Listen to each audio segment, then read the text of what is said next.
Then I woke up and I was like, "What the fuck was that?" That's It because was your a bad ass. dream.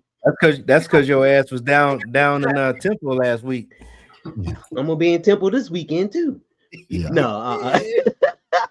No, no. I'm just all jokes aside. All jokes aside. My day was cool. I just woke up today and I ain't do shit. I paid some Yeah. bills and believe it or not, I thought about cutting the grass, but I said, "Fuck it, I'll wait till tomorrow."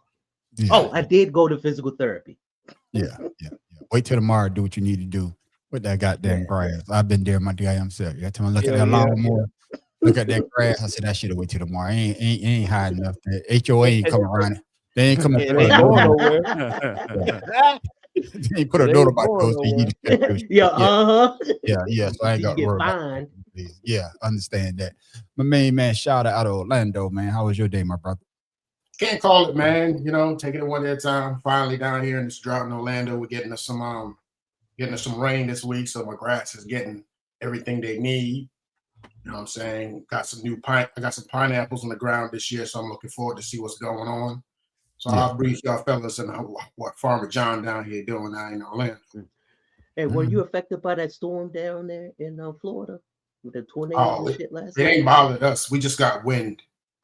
We just got wind all day. Some tornadoes down there and near Lauderdale and there. I was like, God. They can have that.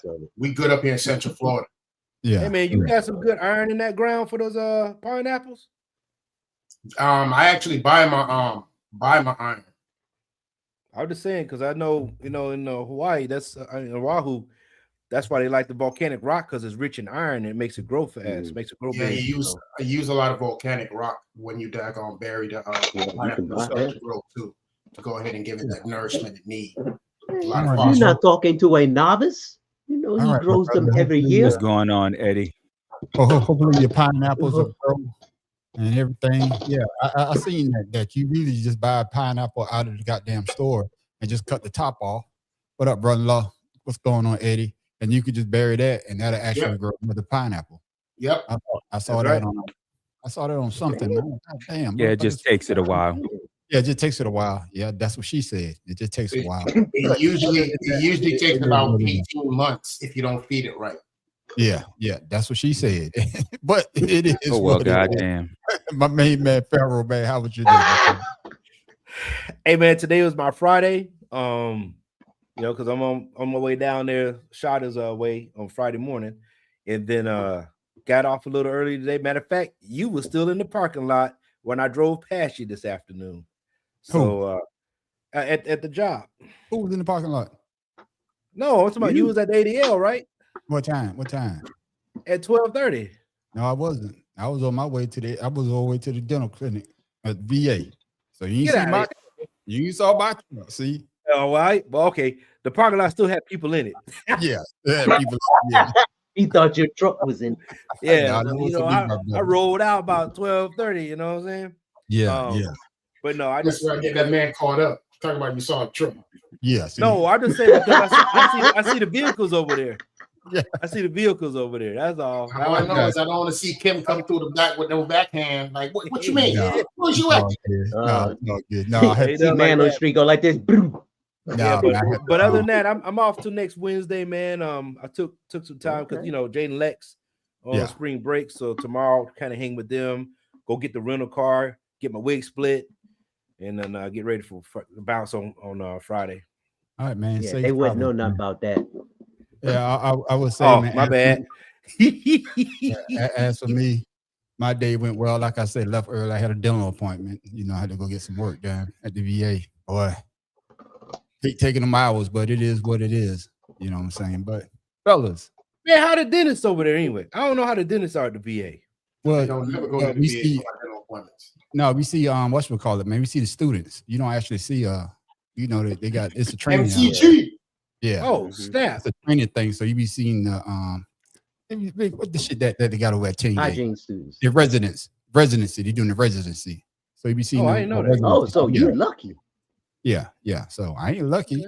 I'm 100% total permanent. No, it's just that not all places have that. I know they have it in Maryland, but they don't have that here in Texas. Oh yeah. That's not where I'm at. All right. They probably got it, just ain't telling your ass about it. Doesn't matter. I got insurance that'll pay for mine. Hey, hold on, man. Hey, we leaving somebody out of this conversation. We sorry, my mad professor. You know, we know you had your week. We had your week in the Army and the Navy. We know, my bro. bad. I don't care. Because look, I'm gonna tell you like this. I much prefer having my private insurance than having to go to the VA for everything, especially with these people in office right now. So I'm feeling good. Oh, you calling them people? You're doing all right. Ladies and gentlemen, I just ate. Okay. Need to come back Friday. My brothers, man, we got an interesting show. You know, ladies and gentlemen, this is our sports show. This is the time for these brothers to shine with the knowledge that they know on sports.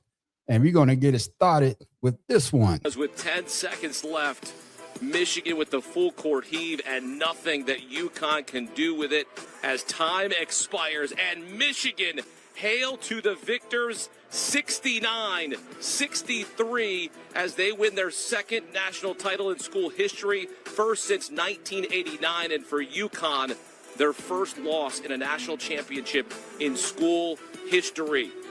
This is May. Dusty May in year 2 leads Michigan to its first national championship in 37 years. And you consider this a full circle moment in the Circle City for Dusty May. Born and raised in the state of Indiana, and he leads Michigan to the national championship here in Indianapolis. Man, Professor, I'm going to kick it off with you. Did Michigan prove they're the best or just got hot at the right time? Well, to be perfectly honest with you, when it comes to the Final Four or March Madness in general, it's always best to be the hot team at the right time. You don't ever have to be the best team. I mean, how often is the betting favorite the one that wins the title? Yeah. Because this year, who was it? Arizona this year, I think it was the betting favorites to win. Yeah. And they got bounced. I mean, they made it to the Final Four, but it really didn't matter. So I think Michigan just shows. I mean, you get hot at the right moment. It don't even matter what your record is. If you got it, you got it. You know. Yeah, you got it. You got it. With that being said, Pharaoh, was Michigan championship run proof of team's chemistry, or did star talent carry them? Like I said, I believe they're going to be they were all transfers, from what I was hearing. They had the best team going in due to everybody was talking about the inconsistencies. Remember, we talked about that last week, talking about the inconsistencies. Their defense is not inconsistent. Their offense was. So that defense is what actually brought them the W. On top of, they had the best record coming into the tournament with the biggest point margin of wins. So I had Michigan winning when the tournament started. So I think they just proved to outplay everybody and prove the naysayers wrong by picking Arizona to be an the favorite. That's all. Yeah. With that being said, Shada, like my man Eddie just said, he said the portal really worked for them. That whole starting five came from that portal. So, like they say, this is the second year for the head coach because I think he replaced Juwan Howard. Original Fab Five. So, speak to that if you can. How that portal worked for Michigan to their advantage. Well, I mean, that in and of itself is an answer for yourself. It's not just Michigan, but the fact that their core of their team came from the portal, you can't say that, you know what I'm saying, it didn't work. That's what they used to get there. I think this was their first time winning the championships in 89. 89, yeah. Yeah, my graduating year. I remember when Glenn Rice won that. Yeah, and I remember when that was right around the Fab Five area where they UNLV was after them. Yeah, Fab Five came next year. So they've always had Michigan's always tried to break their self into the college basketball. Well, when it comes to the Michigan area, it's usually Michigan State that's represented for Michigan, but Michigan had used the portal to its advantage, as did a lot of other teams, both men and women. So we could see where the portal is advantageous to student athletes as well as teams recovering quickly in the NCAA tournament. Yeah, and Tim Dahl, Matt Professor say something earlier. Damn, Matt Professor, I forgot what it was that you said that I want Tim Dahl to answer to when you talk about Michigan. Back to them getting hot at the right time. So let me ask you this, Tim Dahl. Is this a 1-year run or the start of a dynasty with the portal? Or that being said, like they got all their players basically out of the portal, and I don't know how many seniors are on their team. So is this a one and done, or is this the start of a dynasty for Michigan basketball? I guess it depends on who comes back or who doesn't. That point guard, what's his name, Cadeau. I mean, he could go into the NBA right now. He's a transfer from what's school, North Carolina or someplace, and they saying that he couldn't play and he wasn't good. And the next year he goes into the portal, goes to Michigan and win a championship. And like everyone said, that the portal pretty much won Michigan that championship, and all other teams, I'm sure they're going to follow suit. But it's about having the right players at the right time, and like Mad Professor said, getting hot at the right time. Yeah. And their defense wasn't the one that was inconsistent, but their offense, and Yeah. they went to the free throw line a lot more. That's what to me was the deciding factor right there. Yeah. And Matt Professor, with that being said, how much did the coaching help? Because you got all these new players, and you got to get them all to mesh and get on the same sheet of music. How much did that impress you about how they coach melted that team together to form a championship team? Well, to be honest with you, for his being the second year, I would say that it's probably with the portal the way it is and the way college basketball is, it may not be as important to have a super cohesive team, or even a good coaching. It's about the, you know what? Let me back that up. It's more about the coaching nowadays, especially with the portal, because like here in Louisiana, Lane Kiffin has spent more money than any other coach in history up to this point on both coaching and players. But he went after the players he know would fit the system he's trying to build. If you don't have the players to fit the system, it doesn't matter how talented they are. If your system's not working for them, you'll not win a title. So I think I don't know if this is going to be the start of a dynasty, but I think if the coach can keep getting players that can fit within his system, it might work for him. But like Tim Dog was just saying, monkey see, monkey do. Yeah. Everybody went portal. I mean, Michigan won with nothing but a portal team. How everybody's going to now follow suit. Yeah, yeah. And Farrell, you think that Michigan going to try to do that again next year? Let's go back to the portal to try to keep this championship run that that they got. Because usually Michigan, since 1989, like they say, 30 some odd years ago, but Michigan is mainly known for what? Football. Michigan win titles in football. Only the second title, I think it was 1 in 16 championship games. I believe I saw that stat, 1 in 16 championship games. So you think they're gonna try to repeat that? Let's go back to the portal, get these players, and see if we can run it back to another championship for next year. Your thoughts?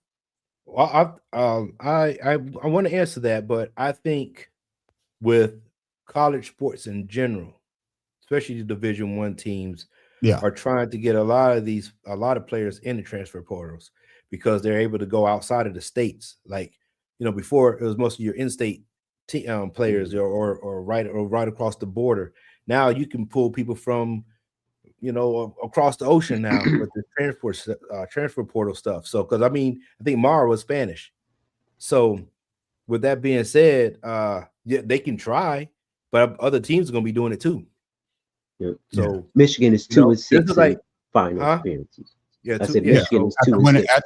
After winning the other night, that makes them 2 and 6. Yeah, one in the other night. Right. So because like Indiana or Ohio State, all of them, like I said, Indiana's basketball. I think my man is from the coaches from Indiana. Yeah, he's from Indiana. So if you're from Indiana, he's gonna, that's his pride. So, they can try, but it's like free agency right now. With the way college is going. So yeah. But with that being said, how would you look at Michigan next year? They got 5 senior shotter. Do you think they even gonna make the playoff or even make it back to the Final Four? I don't think the way with the portal, the way it's set up and how it's being so effectively used by coaches and teams, I don't think we're gonna. The question that you asked before about dynasty, I don't think we're going to see a dynasty per se, where it's going to be 3 in a row anymore in men's basketball or women's. because it's so difficult. The talent pool is so deep now.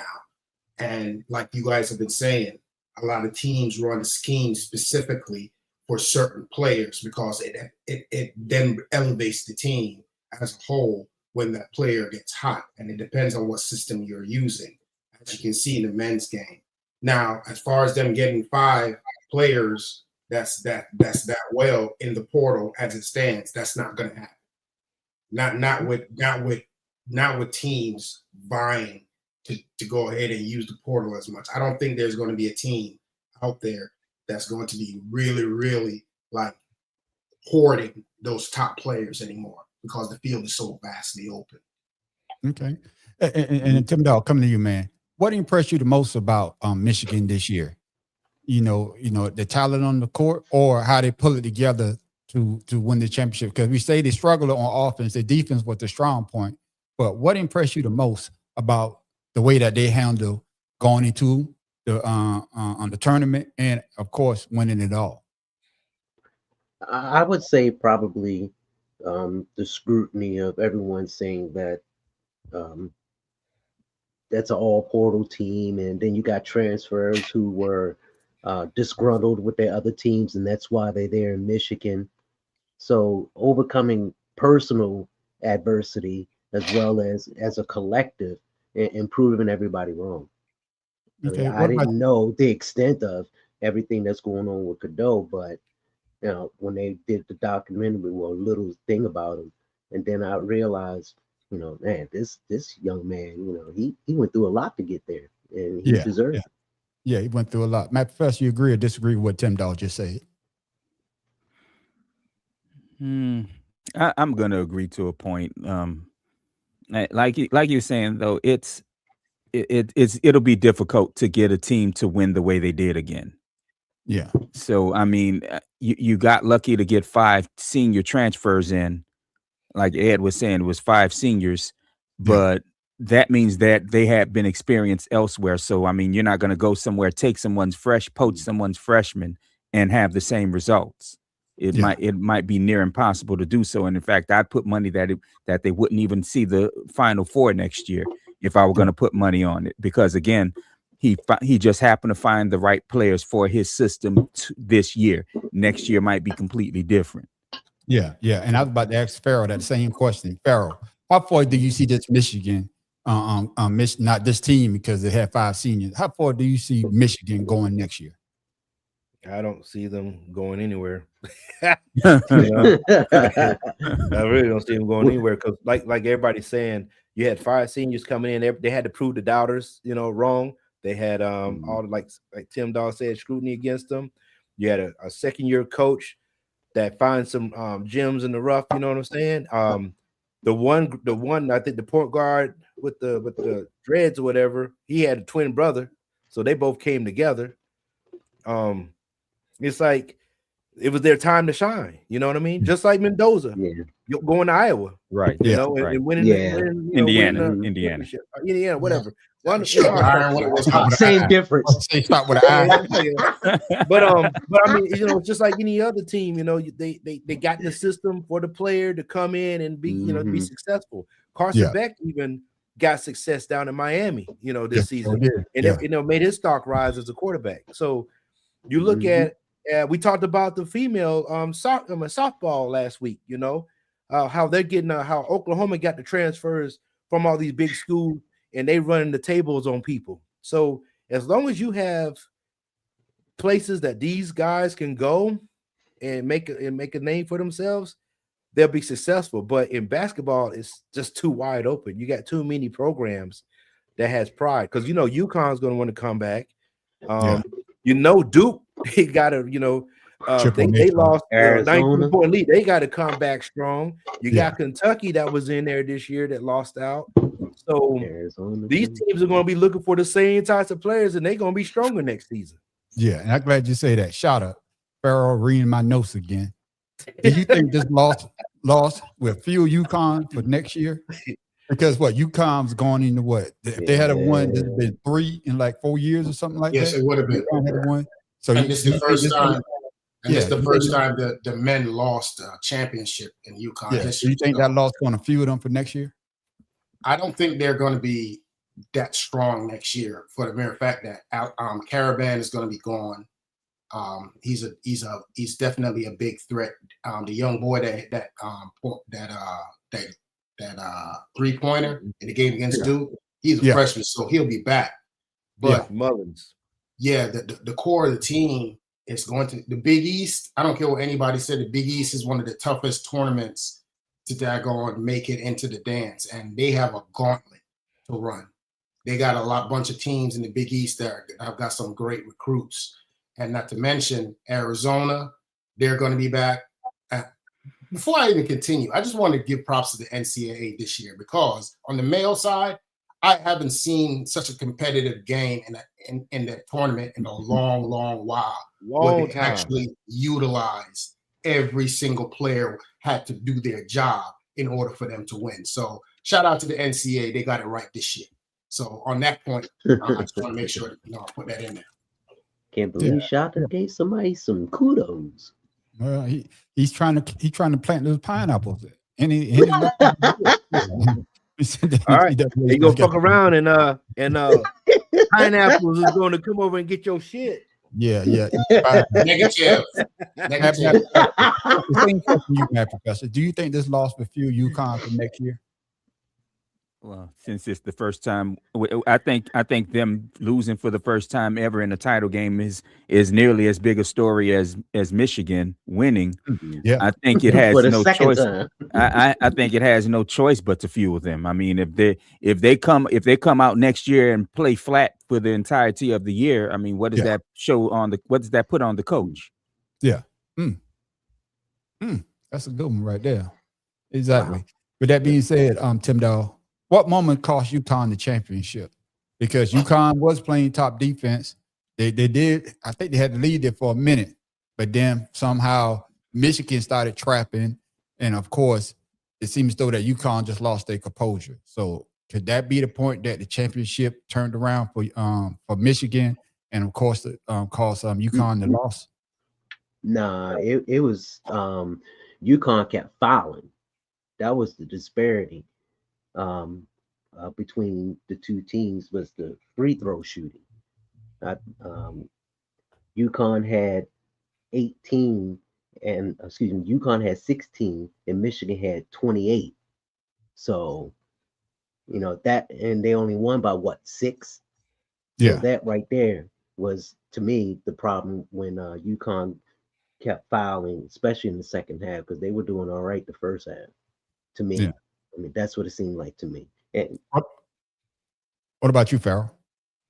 I was going to say the same thing. The first half, UConn was in foul trouble early, and then they had to relinquish that type of defense because they was going to have guys in the second half that was going to foul out if they didn't, start rotating their people. So, with that being said, with the defense of Michigan, because I think Michigan was like 0 for 10 to 12 on threes in the first half. So they was clinking and building brick houses, man, in the first half. So that's what I'm saying with their offense and their Michigan's defense is what stifled UConn, and they got, like I said, foul trouble early. That's what's the difference in the game was their foul troubles. Yeah. Michigan only made 2 threes the entire game. Right. And that was in the second half. Yep. And that was by the dude that one of them was by what's his name, McKinney, who had the broke knee. Yeah. Hey, I'm gonna go back to something that Shada said, and I didn't forget it this time. He said he want to congratulate the NCAA on the great tournament that they displayed. But is it the NCAA or is it that the portal had made the field in all sports damn near even? So you're going to get that great competition, not going to get one team having 5 All-Americans against, just one All-American. Is it the NCAA or is it the portal that has made the playing field even? I'm going to say, I'm going to step on to what Shada was saying. That's let it boost me up a little bit, rather, I should say. I think it was the NCAA seeding committee Okay. that seeded the tournament the right way, rather than loading it heavy on one side like they sometimes tend to do, putting favorites where they have a more favorable path to the to the Final Four. day. I think they balanced it. I think you got to give kudos to the NCAA because they did balance the selections. I mean, look at it.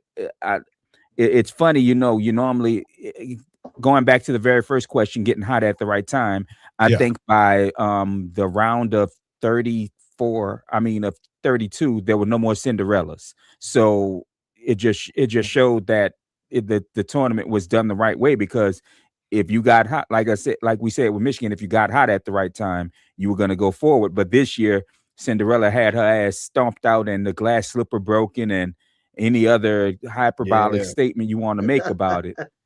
And it just showed that the better teams were the ones that were going forward this year. I mean, what was it? 2 years ago, we had a 16 seed make it to the final 8, if I remember right.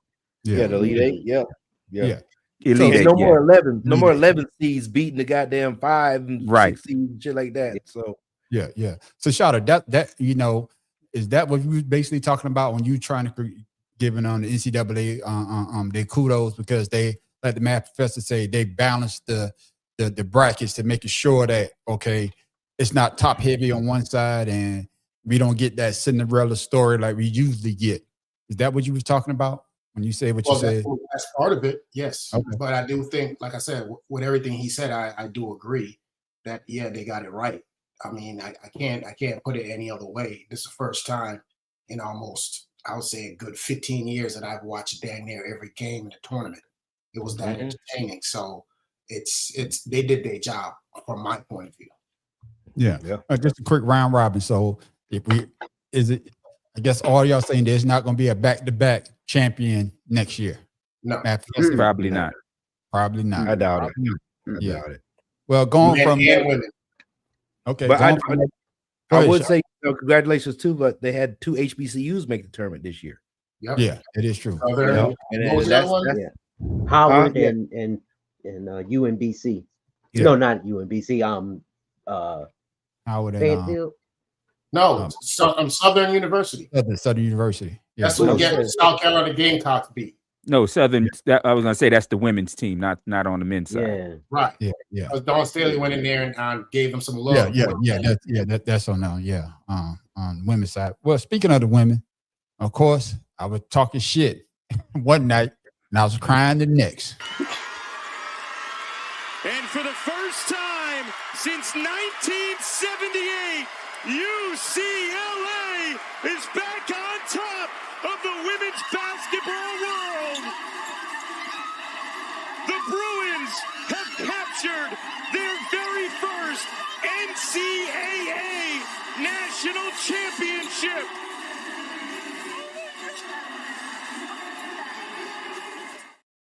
Shada, I'm coming at you first on this one, man. Did this performance prove UCLA balance, attack, and defense are better overall than South Carolina title expectations? No. The only thing that beat South Carolina in that game was UCLA's big woman play. They passed that ball in the daggone interior like professionals, like point guards. That damn chick, Lauren Betts, I had to see her history, man. I was like, dang. Me and my wife was watching, and I was like, bitch, popped a picture. I was like, ooh, she fine. And then she started talking. I was like, no, she not. Then, but I had to give her props. Negro, please. I had to give her props because she balled out, man. She balled out. But you cannot, if you watch that game, South Carolina was just outbigged in the game. They were just outbigged in the game. UCLA was too big for them. And next year is going to be a different story because I put South Carolina back there next year. I got you. With that being said, Matt Professor, do you agree with what he just said, that the UCLA women, South Carolina just got outbig by their women? I want to agree with Shada because I was looking back at it. South Carolina normally has some of the bigger interior players than everybody else, and this year you could see it was lacking when they played Duke a couple months ago. You could see it was severely lacking that they didn't have that interior size anymore. So yeah, I think Coach Staley went out a little bit over her skis this year, I mean, she coached well, but she just didn't have the right setup, the right players to go to win the title again this year. So my professor did Akat, I think her name is Akat. She's damn near, I think 6'6" or 6'7". But And she didn't start playing basketball until she was 17. But that's what I was about to ask the math professor. Is it because of the talent that she didn't show? That the other young lady had more talent? Yes. Could that have because been it's just like look, remember what was that giant white guy's name? Not Sean Marion, Sean something. Sean Bradley, yeah. Bradley. All the height in the world, no damn talent. And they drafted him high because they figured he'd just get into the paint and just throw the ball into the hoop, and it just did not work. Just 2 years ago. Right. So I mean, you can be better big as Secretary of Transportation. You can be big if you want. I mean, if you don't have the right talent, no amount of coaching is going to give you that talent. So yeah, like I said, I think Coach Staley got a little bit over herself, over her skis a little bit, and it showed. You a talented big woman is going to rule. I mean, look at that girl Audi, whatever her name is. She was amazing. But she's in the transfer portal now. In the transfer portal, yeah, for transfer portal. I just want to say something before I come to you, Farrell. You say Bo could ball. Bo could ball. He just ain't got the damn weight. Yeah, but he still had talent. Yeah, he was purely talented. Yeah. I'm just saying, Shawty, you call Bo, but Bo could ball though. I like his game. Balling Bo. Balling Bo. Yeah. Bo. We'll come to you, Farrell, man. Yeah. Did this win just change the women basketball conversation? Because usually we keep talking about the same old teams always winning it. It's the UConn, South Carolina, Notre Dame, LSU, Baylor. Did UCLA just prove a point that, hey, this landscape is about to change? Before I answer that, so it was Howard, Tennessee State, and Prairie View that made the tournament this year. Prairie View. That's all right. All right. So with that being said, too, I think I told you guys that the UCLA Bruins was going to they had the most battle-tested season of all the women's basketball teams out there, and I figured that they was going to win the tournament when they put them number one because of big girl in the middle. She has good feet and she knows how to block and play the position. So everybody that wanted to play them had to beat her. Courtney Schroeder, she had that ass too.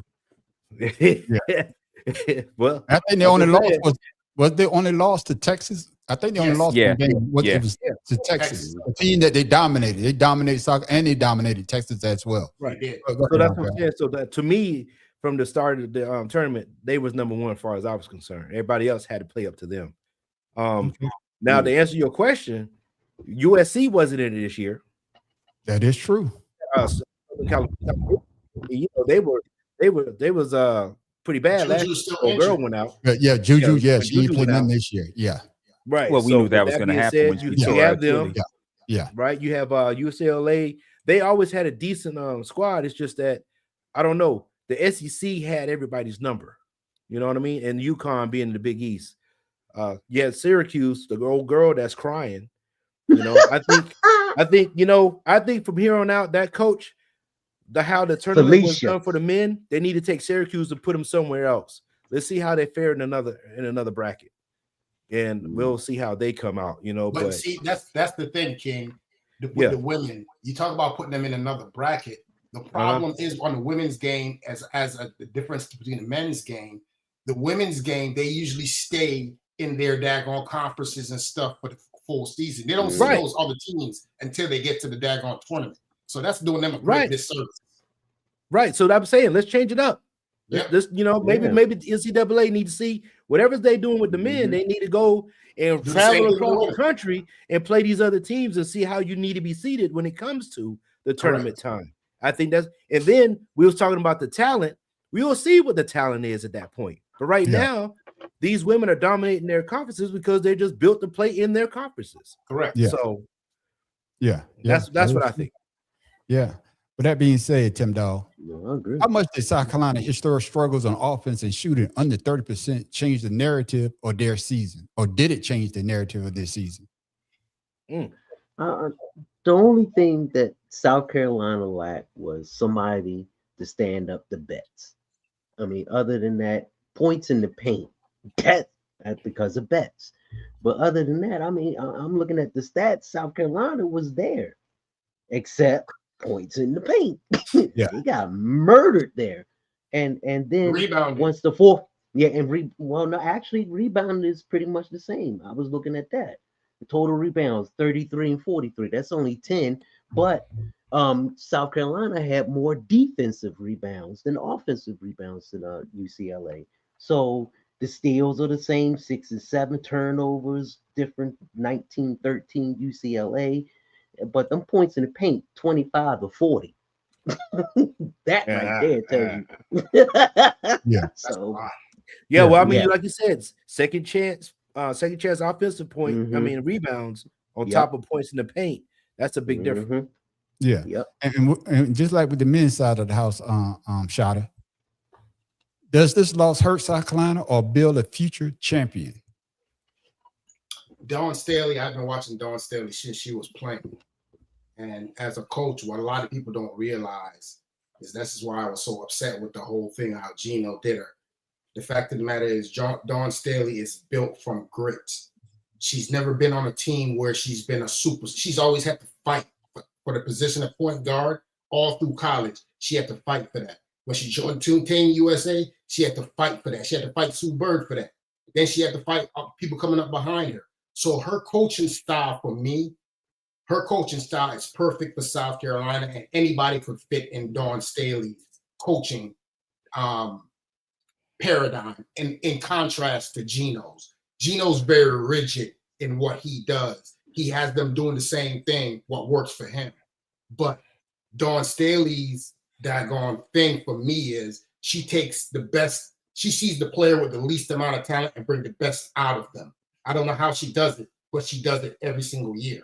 And I think right now, South Carolina, that loss, it didn't do anything but piss them off.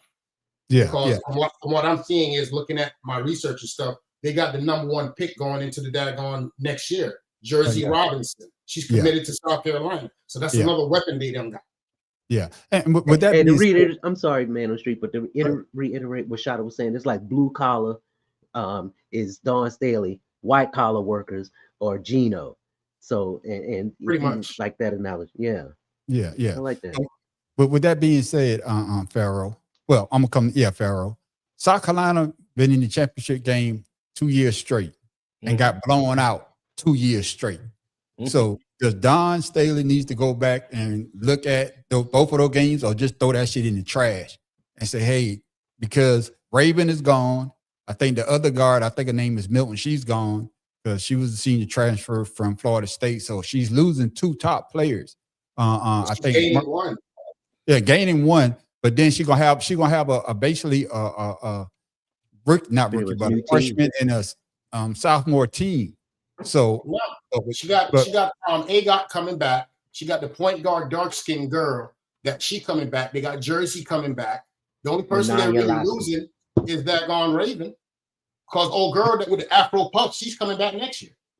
Yeah, I know. I know. I'm not talking about Elvers. I'm talking about the other guard that transferred from Florida State because she was a senior. Because her and Raven were played in high school. Together. And coming in together, they only lost 5 games.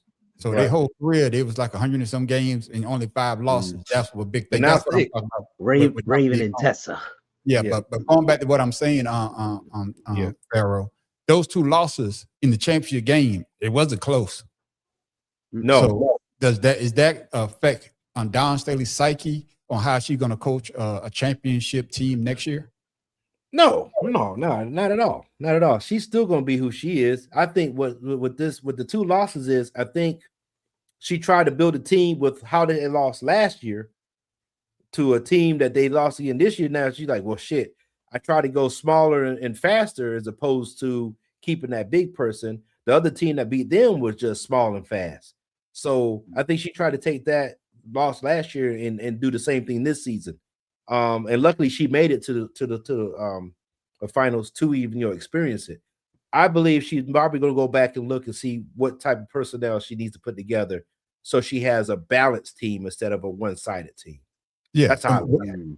Yeah. With that being said, Matt Professor, Yeah. you got to talk about your LSU Tigers because y'all always in the mix. So how do you see your team getting in there? Because South Carolina is going to try to make it back to the dance.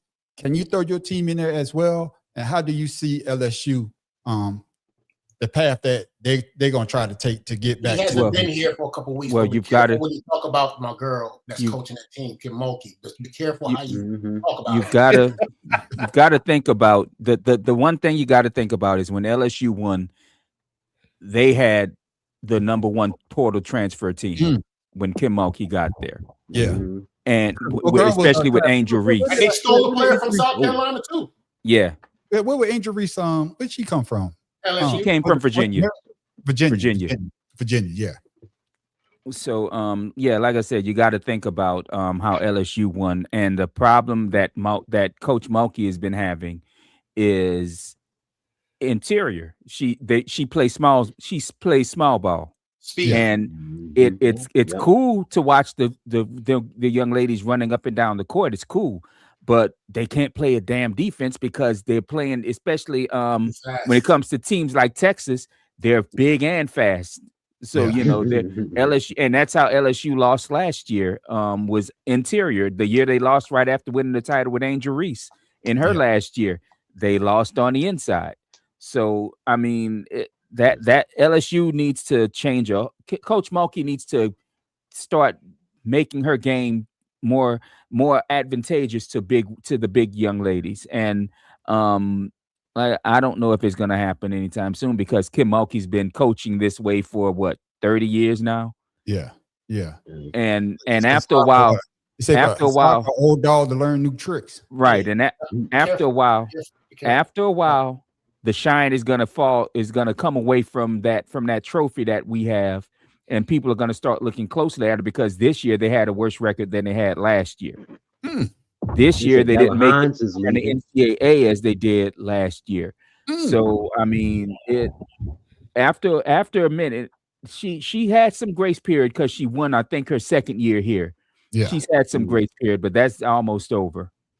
Hey, hold on. Before we even go further, before we go on to the next thing, I just want to let y'all know Kim Mulkey won at Louisiana Tech as a player as well. Yeah, she did. We know that. Mhm. That's history, but That woman, that was 30 years ago.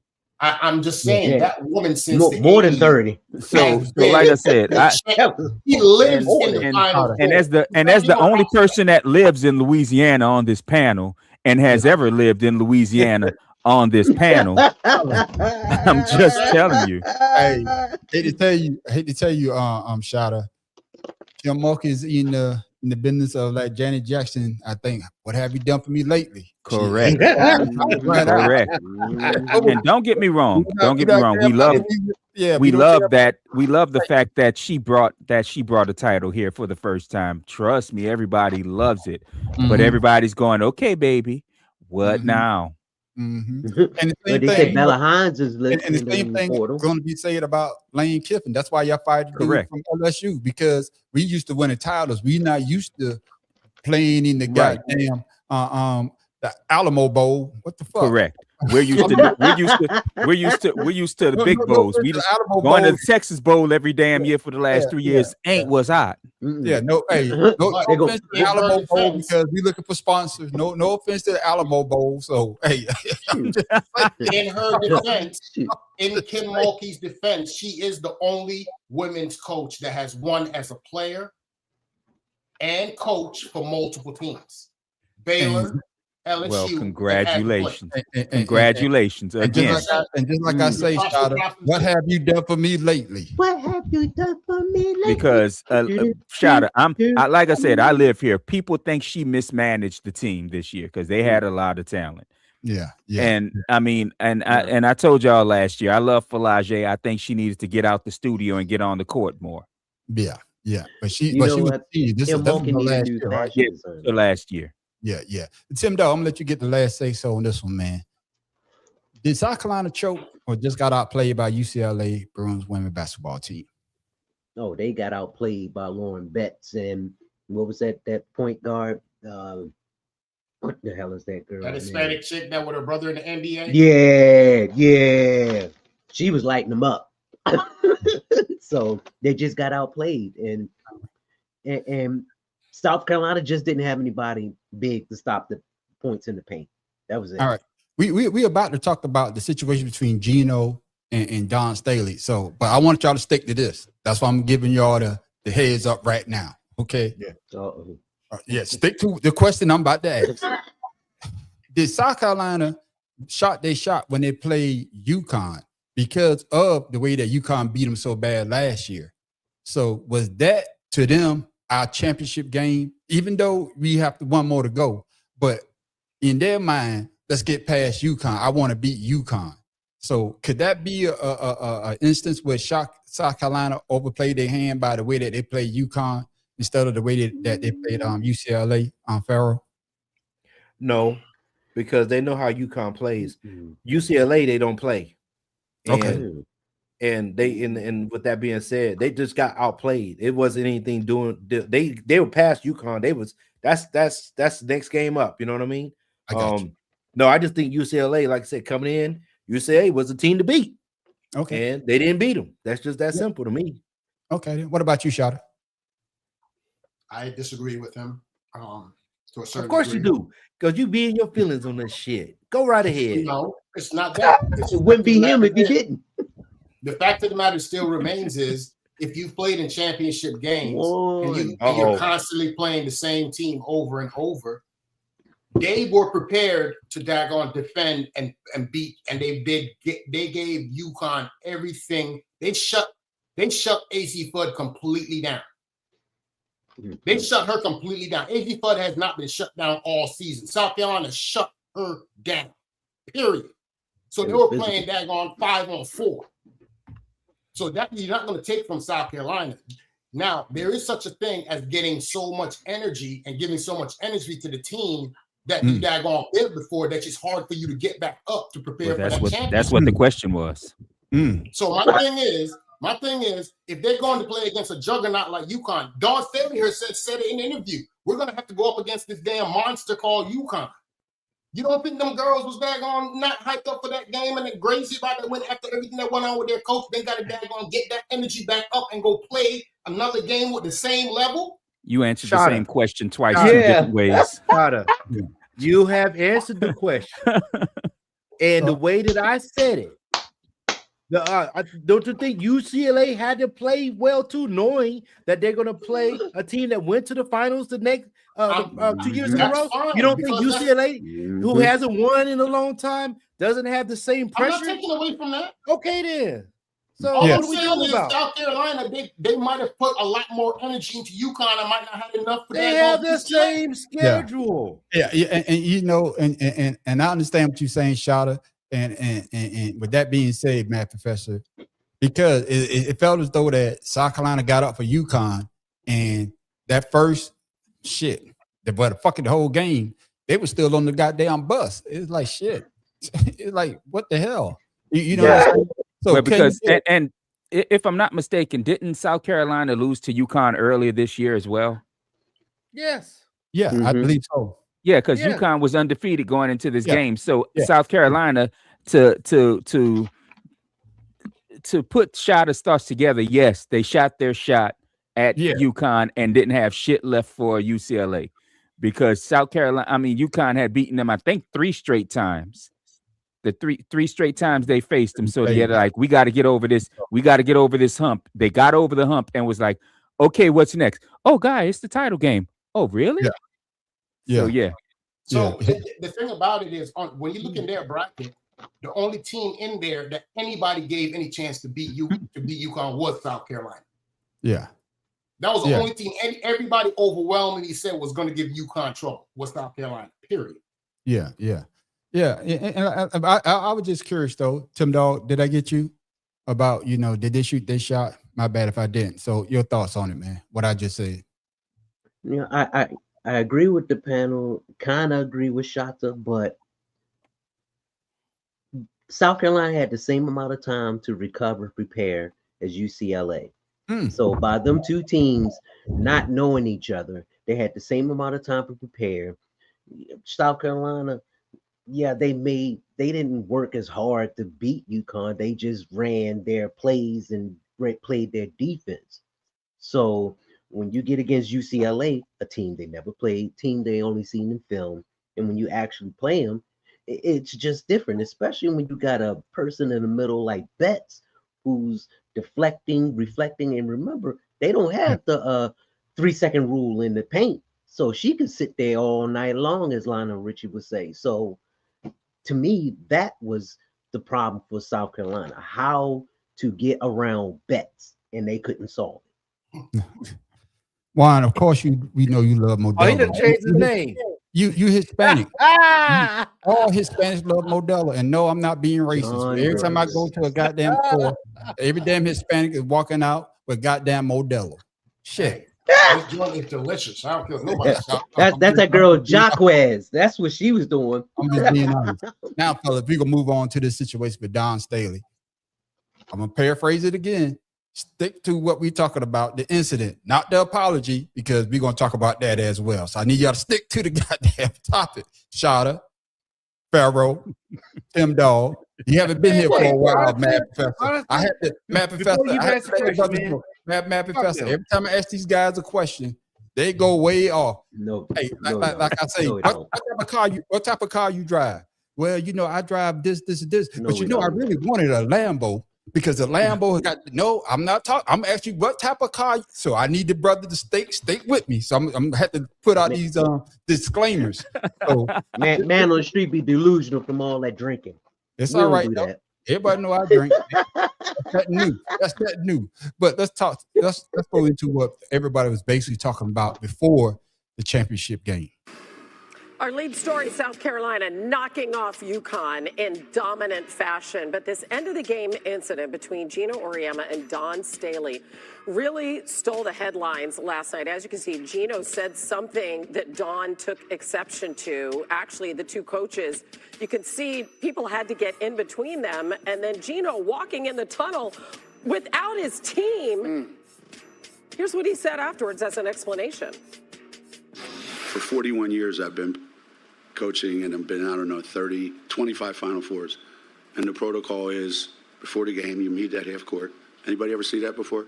Two coaches meet at half court and they shake hands. Correct? You ever see it? They announce it on the loudspeaker. And I waited there for like 3 minutes.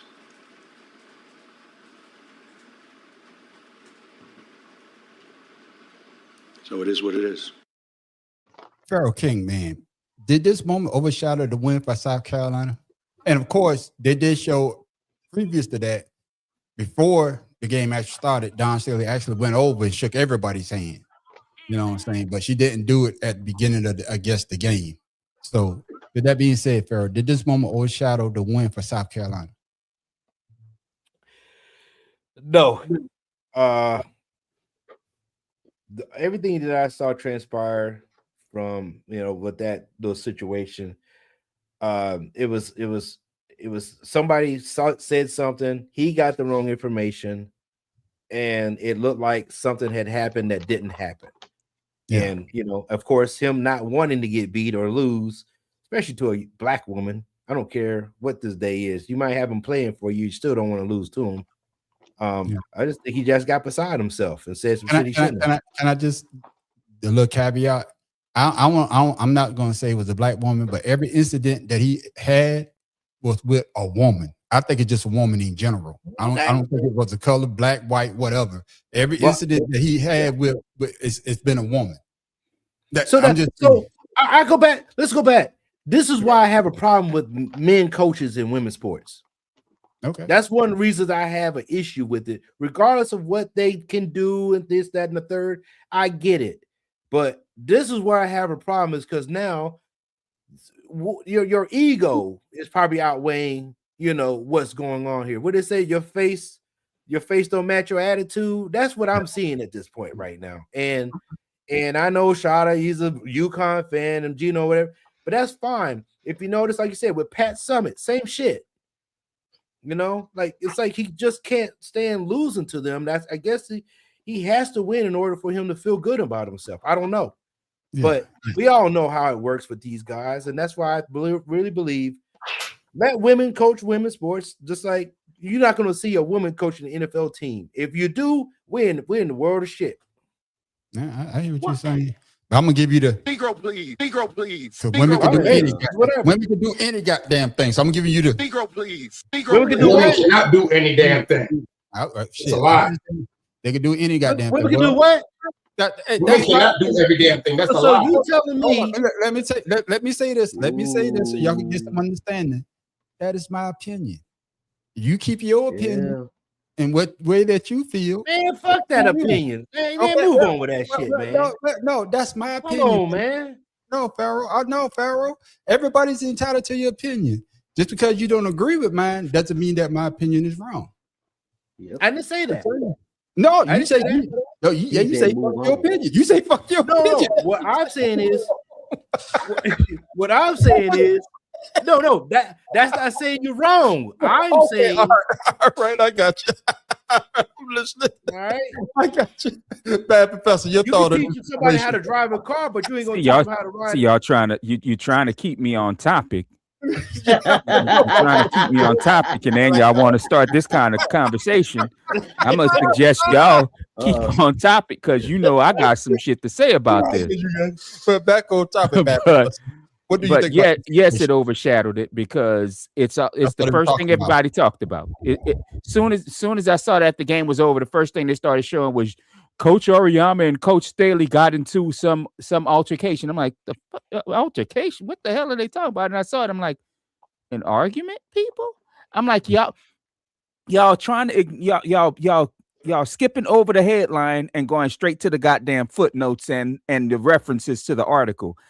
South Carolina won. So yes, this overshadowed because up until the game against UCLA, this is all everybody talked about. I didn't even hear a damn thing about the upcoming game with UCLA because they were still talking about Coach Staley and Coach Auriemma. Basically, say that you didn't hear anything about UCLA basically beating. Right. I didn't even know that they were playing UCLA. I didn't even know. I mean, The only Texas, reason how they beat Texas, the way that they beat Yeah. Texas now. Yeah. they stomped Texas, and the only reason I knew that they were playing that UCLA and South Carolina were going to play for the title was because I saw an article. Coach Auriemma was probably upset that he didn't win to go play against UCLA. I'm like, what the? Why are y'all still talking about this? So yes, it completely overshadowed South Carolina winning. Okay. Yeah. But that being said, I'm shouting your thoughts. You know, did it overshadow? As far as for me, I guess that's going to be a matter of who you are and how you see the game. For me, it didn't overshadow nothing. I just looked at it as him being disrespectful to his fellow coach. It wasn't a matter of anything to do with basketball. It's just a matter of sportsmanship. Because if we have players that do that, then we're going to talk about it. But my whole thing with Gino is the coach has nothing to do with how the game was being called. The game was called pretty clean on both sides. To me, the game was called pretty clean on both sides. So I don't know what got under his skin enough to go and say that. And the fact that he, in the press conference, he's talking about something that happened before the game. We ain't talking about that. We're talking about what you did. I was going to bring that up. Why are you talking about what happened before? That's like you deflecting. Yeah. Why did you get mad at Dawn? What did Dawn do to you to make you act the way you did on a national stage? You've been to the championship 12 freaking times, bro. 25 times. You've been there before. 25. He done been to the dance 25 times in championship game. But my thing is, God damn. You're talking about a coach. You're talking about a coach that's basically the face of women's basketball. Yeah. And I'm not gonna say I 100% agree with what King is saying. Yeah. But I understand what he's saying to the point because my daughters did gymnastics for a while when they were younger. They were heavy into it. They wasn't having no male gymnastic damn teachers. No, nigga. No, we not doing that. You gotta get one of them females over there to help her out with her flips and stuff. You don't need to be touching my daughter like that. You do. So you got to put things in perspective. For me personally, as a father, I'm telling you like this right now. I don't want no man around my daughter, even family, for too long. That's just me. Yeah. But yeah. we're talking about basketball here.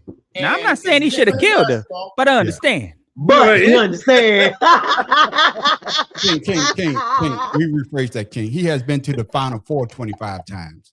Okay. 25 Damn. times. Yeah. He's That's been still bad. Still damn. That's But still bad. I know. He's Damn. man. I want to make sure people got the right understanding. I say championship. It don't but he went matter. to the Final Four 25 times. Yeah. It don't He's matter. been at That's UConn since 25? 1985. Yeah. 25, y'all. There's not even 25 damn teams to go to the damn dance. First class win half that shit. He's 50% on going to the fucking dance. Yeah. And Yeah, you he's crying? trouble. Go sit your ass down somewhere. Let me see. Ain't nobody gonna catch him, man. Before I come to you, Tim Dog, this is what they say. They say that man. they say that he has women basketball national championship. He got 12 national championship, but his most recent in 2025. He has appeared in 25 Final Fours with 6 undefeated championship season, maintaining a 855 winning percentage in the NCAA tournament. Man, he They went can't for cry. 2 years without He losing a can't game. cry about nothing. They went for 2 years without losing one game, Pippin. Nothing. He has nothing to cry about. Go sit your spoiled ass down. He's used to winning. That's his problem. But Yeah, he going looked back like a to spoiled rich boy. getting back to I want Tim Dog getting here. Did this overshadow South Carolina win, Tim Dog, when they beat UConn? Hell yeah, it did, because it, like Shada said, it's about sportsmanship. And for one brief moment, Gino realized that he was human and that he's not the greatest coach today. He's the greatest coach, yeah, but not today. And he just, I don't know. I'm not gonna say ego, but No, it's ego. you It's understand ego. what I'm saying. It's ego. It's pure ego. But hold on, shot. Please, Shaka. Go ahead, Tim Dog. I got you. Go ahead. But for a little bit, you know, and it's understandable. I mean, and most great coaches, they all go through this, and you know, to me, that's just a sign of maybe it's time to move on, because you're not thinking about the women at that point. You're not thinking about, you know, the hard-fought battle. You're thinking about yourself. Yeah, I can understand that, being 37-0, trying to go another undefeated season. Then, of course, the way that you lost. Coming back to you, Mad Professor, it's already a rivalry, but does this rivalry just hit a whole new level after this? Only if they play again next year. Because if they don't meet each other next year, everybody's gonna forget about this. Okay. But going back to the original point, it's like one of my favorite comics, Earthquake, said, "I don't want to be white, I just want his privileges." And this shows a whole lot of white privilege on the part of Gino Auriemma. I'm sorry. Yeah, because a lot of people are basically saying that, Pharaoh. They say if Don Staley had a deal with, you know, they would have been saying the angry black woman. Look at the angry black woman. But Don Staley, even with the loss to UCLA, the way that she bigged up that head coach, said, "Hey, he does this much for the women's game," you know. And she even said, "I don't want to take anything away from how UCLA won tonight. They beat us. They were the better team. So big up to them." So with that being said, Pharaoh, do you agree with what the Mad Professor just said about the white man privilege? I'm gonna tell you now, we all know what the answer is to this. I don't think we even need to have an answer for this, because at the same time, we always know that we have to be 10 times better than everybody else around us at any given time, with whatever the situation, whatever profession that we're in. We talked about this with NFL. We talked about it with the NBA. We talked about, you know, even in baseball, you know, with the soccer, and, you know, with them being called names, and we have to, you know, they have to, the black players have to endure racism during soccer matches in the World Cup. And we're supposed to have the thick skin, you know. It happens with all of it. At the end of the day, we are the most tenacious people to have to endure the pressures of the world because of our skin color. And it's just sad that we have to do this in 2026. And with social media, it just makes it that much worse, especially with the atmosphere that the United States is in right now. Exactly. So, yeah. So with that being said, yes, his privilege outweighed him this time. Yeah, and with that privilege being that way, he did issue an apology. Quote, there's no excuse for how I handled the end of the game against South Carolina. It's unlike what I do and what our standard is here at Connecticut. I want to apologize to the staff and the team at South Carolina. It was uncalled for in how I reacted. The story should be how well South Carolina played, and I don't want my actions to detract from that. I've had a great relationship with their staff, and I sincerely want to apologize to them, end quote. Shot, I'm coming to you because that's the head coach of your UConn Huskies. Is Gino apology genuine or just damage control? It's straight damage. I mean, I grew up, listen, what you got to understand something, okay? There's a difference. I have fandom, but I have respect for each game. And the bottom line still remains, your fandom should never make you daggone so blinded that you can't accept the fact that something is wrong within the game. So, Can I say this? Shada? And I'm going outside. I'm getting off topic. We're not MAGA. We not gonna let motherfucker do some dumb shit, and we just gonna shake our head like it's going on. Yeah, we agree with that shit. I hear you. I think I can speak for all the brothers on here. We are not MAGA. We just don't bear our head. Damn. You know what my problem is? You notice who he didn't apologize to? Yeah, Shada, I'm gonna bring that back too. Go ahead, Shada. Finish your thought, man. So basically, I gotta say, being that I grew up there, went there, met him, hang out with team, stuff like that. This was a classic case of him being disrespectful to another coach. Period. I don't care what you do. When you're on the national stage like that, and I was saying when Tyndall was talking, I was trying to refer. I tell my kids all the time, you need to have self-awareness. Be aware of your surroundings, who you are around, before you daggone lose control. Because when you do, and you say the wrong thing at the wrong time, you're going to spend your entire time defending that point. Gino could have squashed this joint by just simply saying, I apologize to Dawn. I didn't let my emotions get the best of me. But you tried to justify it by saying something that happened before the game. That's where you lost me. Yes, the fellow colleague. You don't treat your colleague like that on the national stage. You won, like Pharaoh said, you won daggone so many damn times. You are supposed to be the standard. That's what you want. That's what you want the standard to be. The way just 2 weeks ago you were talking about how the NCAA women's game was this, that, and the other. We need to make it more daggone competitive. And you go out there and you do this. Is that what competitive competition looks like to you? That's all my point is with Gino. Period. Yeah. And Matt Professor, you about to say what I was about to say. When he put out his statement, he basically said, I apologize to the coaching staff. He never said Dawn Staley. Correct. He never said her name. So, and I know that was the first thing I noticed. Or damage control. Damage control, because he knows how it's gonna come off. And everybody's gonna say, well, look at this arrogant ass white guy. And I'm not gonna put any racial undertones in it, but they have to be there. I don't want to rather put racial undertones in it, but they have to be there given who it is and who it is.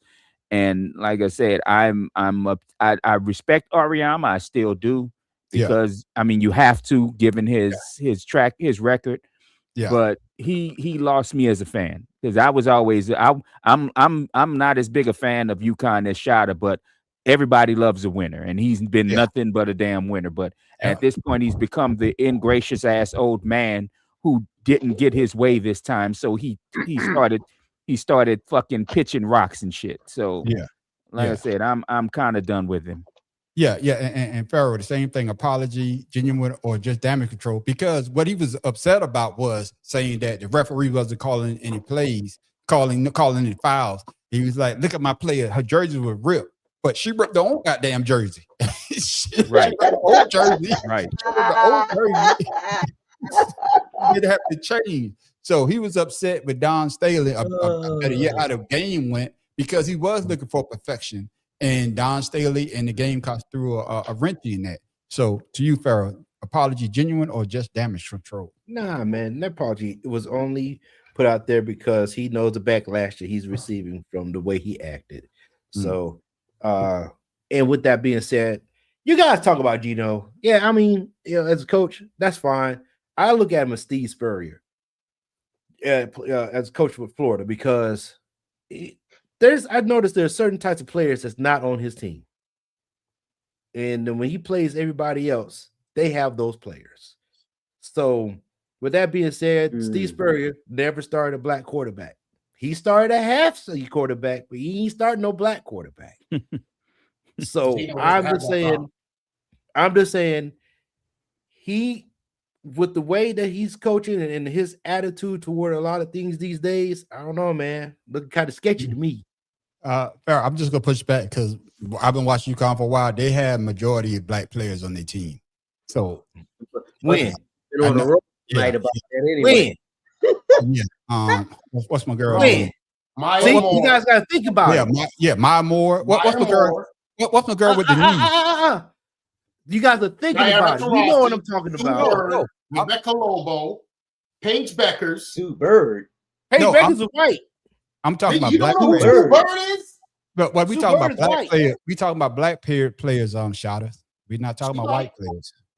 But Maya Moore, what's the young lady that I blew a knee didn't out? say he didn't have them. I'm saying I'm team was not heavy with it. I got you, Farrell. I agree with you. I'm agreeing with you. But what I'm trying to figure out, what's the young lady that blew a knee out? And I can't think of her name. She blew a knee out. With a B. She played last year. No, this was years ago. No, this was years ago. The black player? Yeah, she had blew a knee out, and before the beginning of the game, they allowed her to. UConn got the tip, and she shot the shot. I got her name. I know you're talking about. Oh my God! Yeah, because she was so instrumental to UConn. But Farrell, I understand what you're saying. But going back to Gino and his apology there, Tim Dahl, genuine or just damage control? It's damage control because the damage has already been done, and he knows it. And like I said earlier, Gino, he doesn't have a history of doing things like this. And like I said earlier, for him to do this, to me, is just a sign for him to, step down. That's the only damage control I can see. Or, I mean, from what I heard, he personally apologized to Dawn Staley. But once again, that's hearsay. She never acknowledged it or anything. You know, my problem with that is if you're gonna do wrong in public, do your fucking apology in public too. And I'm sorry for cursing, but that pisses me off. No, you're right, and you're right. But like I said, this is one of those things that I don't think it's like a Martha Stewart moment. Remember when Martha Stewart, everybody loved her, she was praising her, and then when she went through the racial thing, everybody just dropped her. Yeah.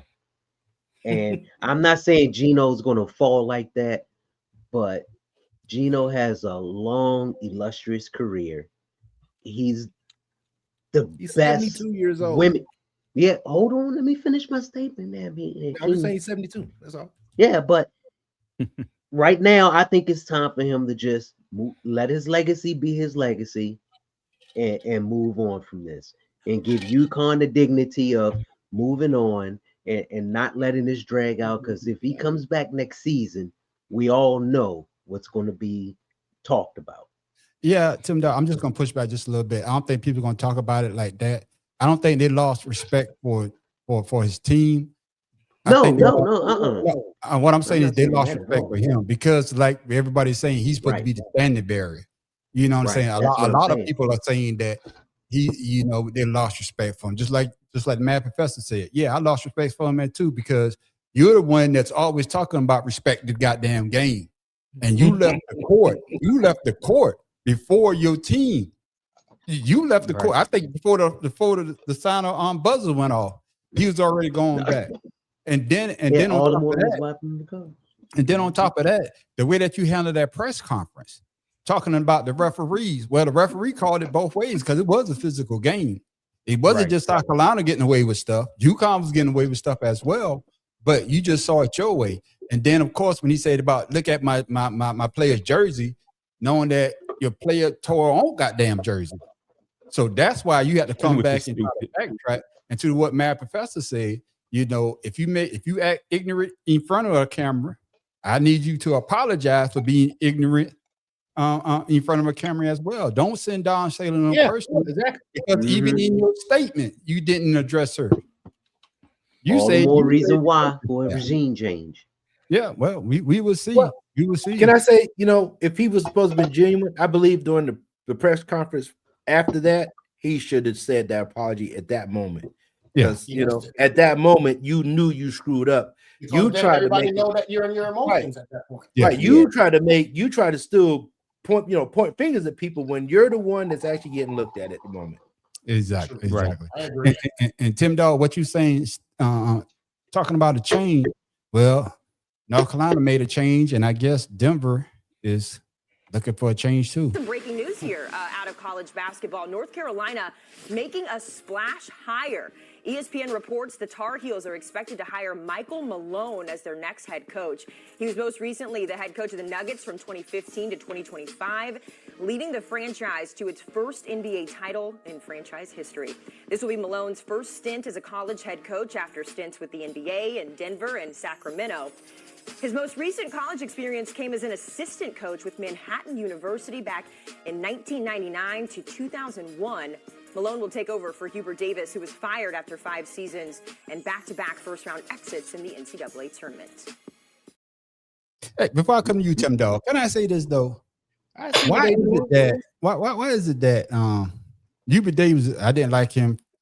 I liked him at first till he made that stupid ass statement when he got the head coach job at North Carolina. Do y'all remember, y'all remember the statement he made when he got hired for as the head coach of the Tar Heels? Mm-mm. I'm glad my wife. What he say? I'm glad my wife is white. yeah. I remember that. Yeah. Yeah, y'all don't remember him saying that shit. I remember that.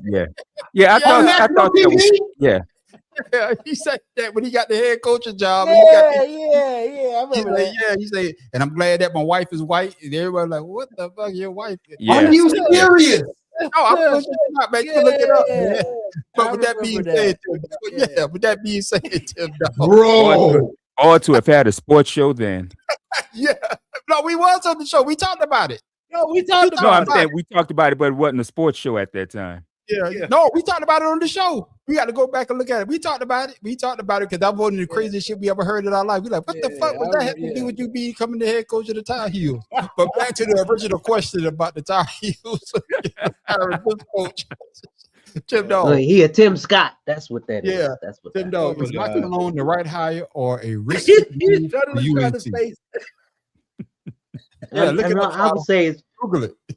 I would say it's a good hire only Oh. because Malone he's a good Oh, my coach. God. He has a good That was reputation hilarious. with doing the right things, unlike Mr. Davis, who that's where I think Cadeau came from, North Carolina, if I'm not mistaken, wasn't it? And he was saying that he couldn't fit the system, but from my understanding, Hubert Davis was a The same coach age as me. that he dogged out his players, and he was very Can I say this, Tim Dog? disrespectful to some players. Can I just say this, Tim Dog? Can I say this?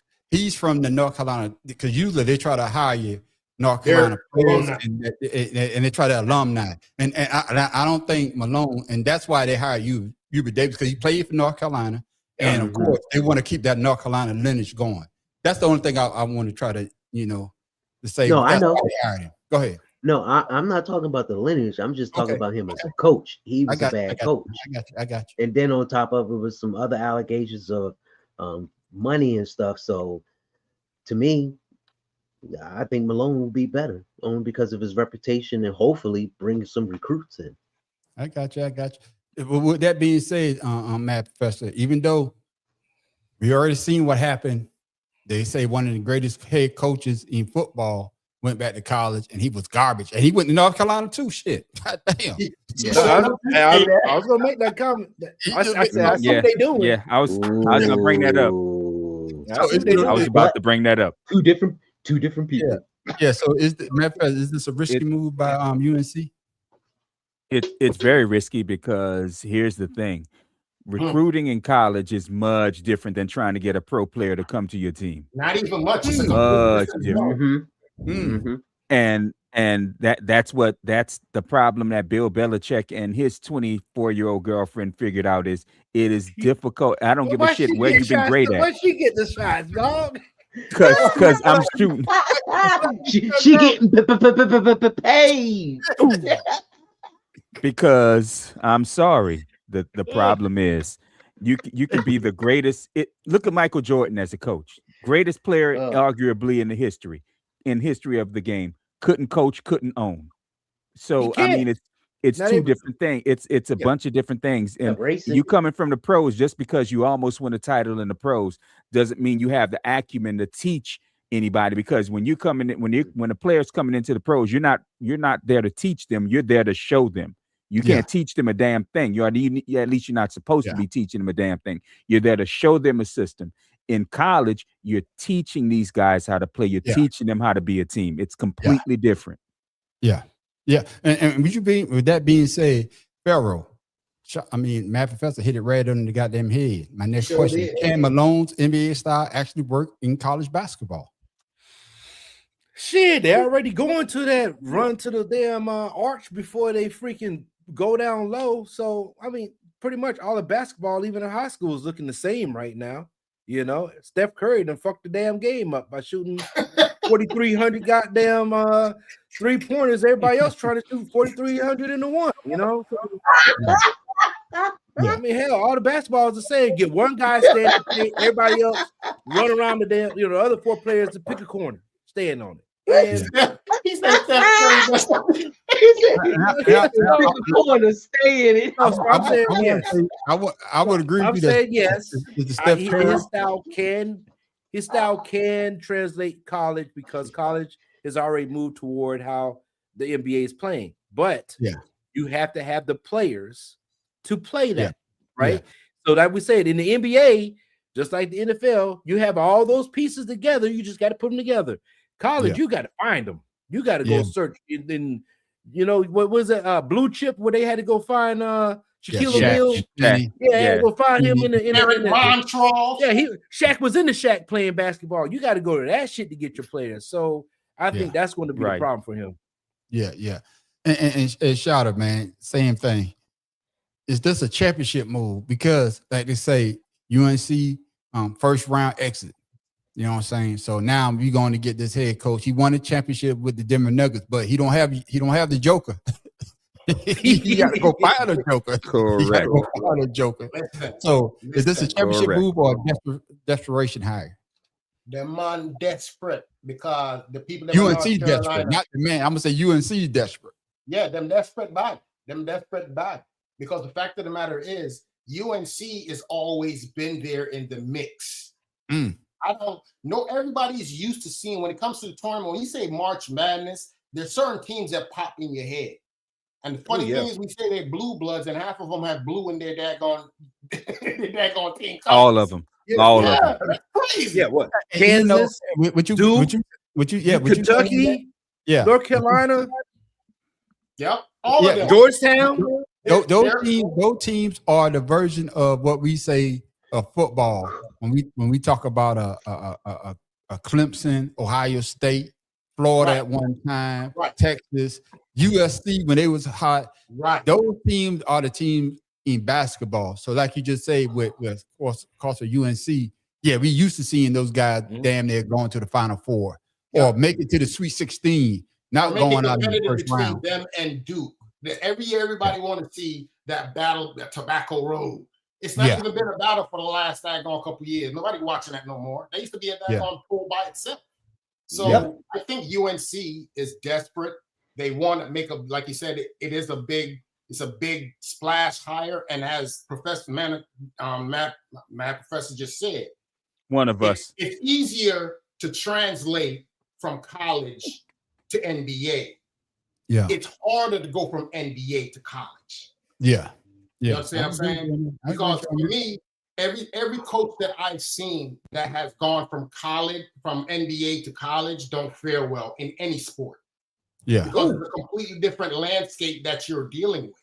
You're dealing Yeah. with kids developing, need guidance, and need them to come to practice and make sure to go to class. Like Professor said, in the NBA, you should be when you daggone name is called in that draft, you better be ready to play.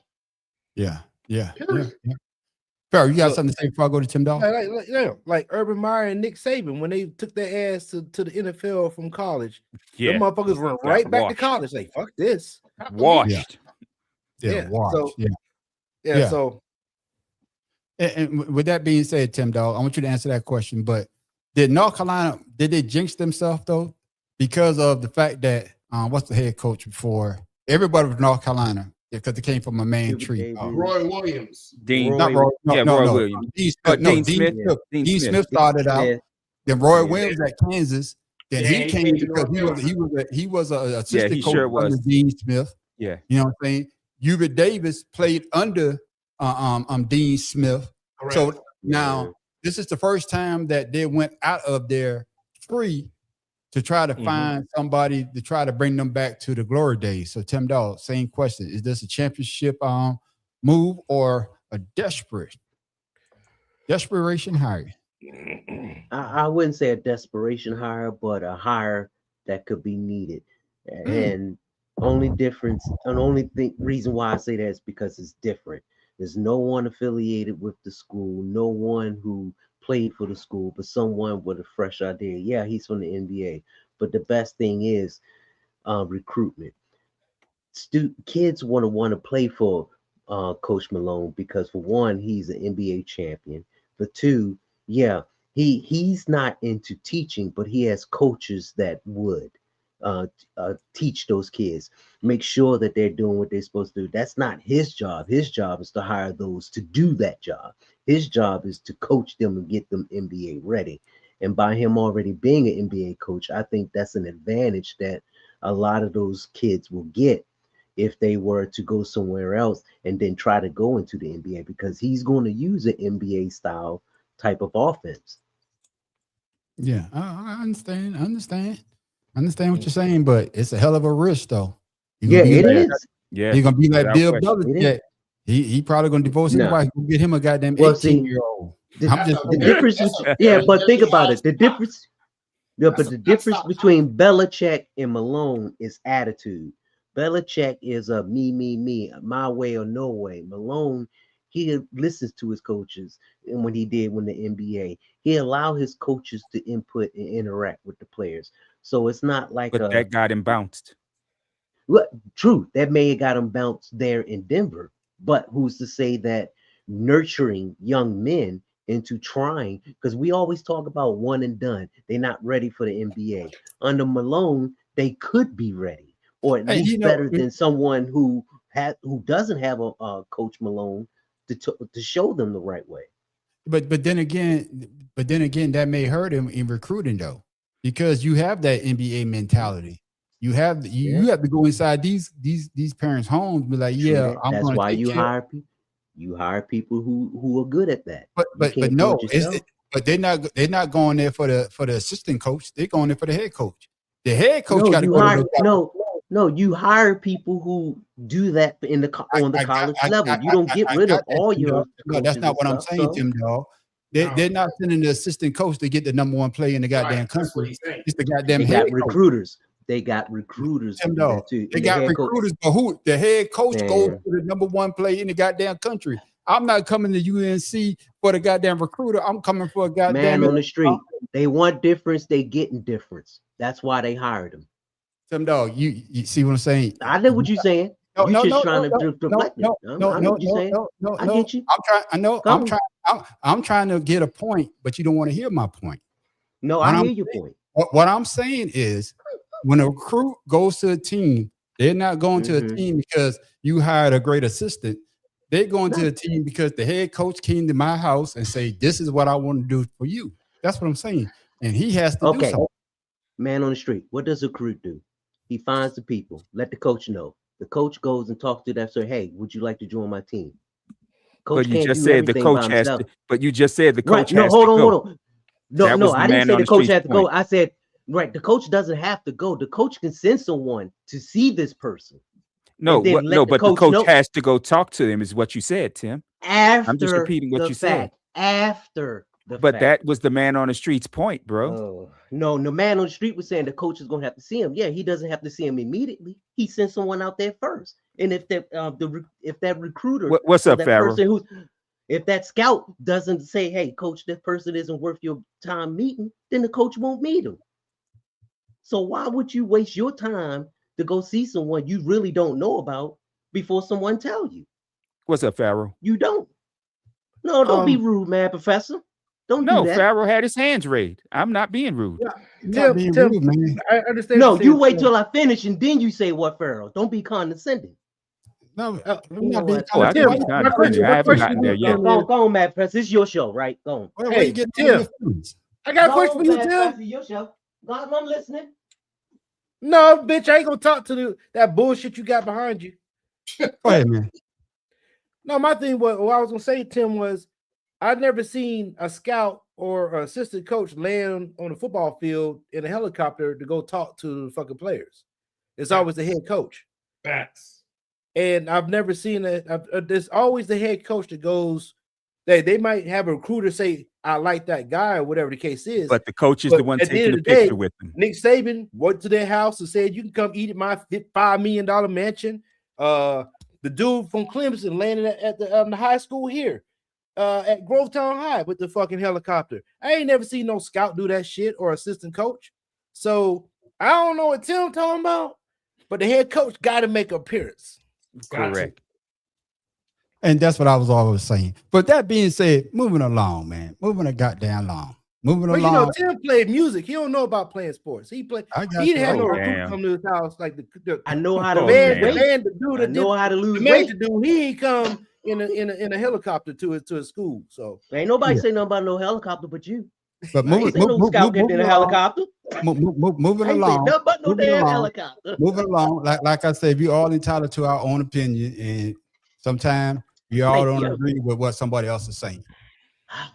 My opinion may be different from somebody else, but hey, I see it differently. But that's just me.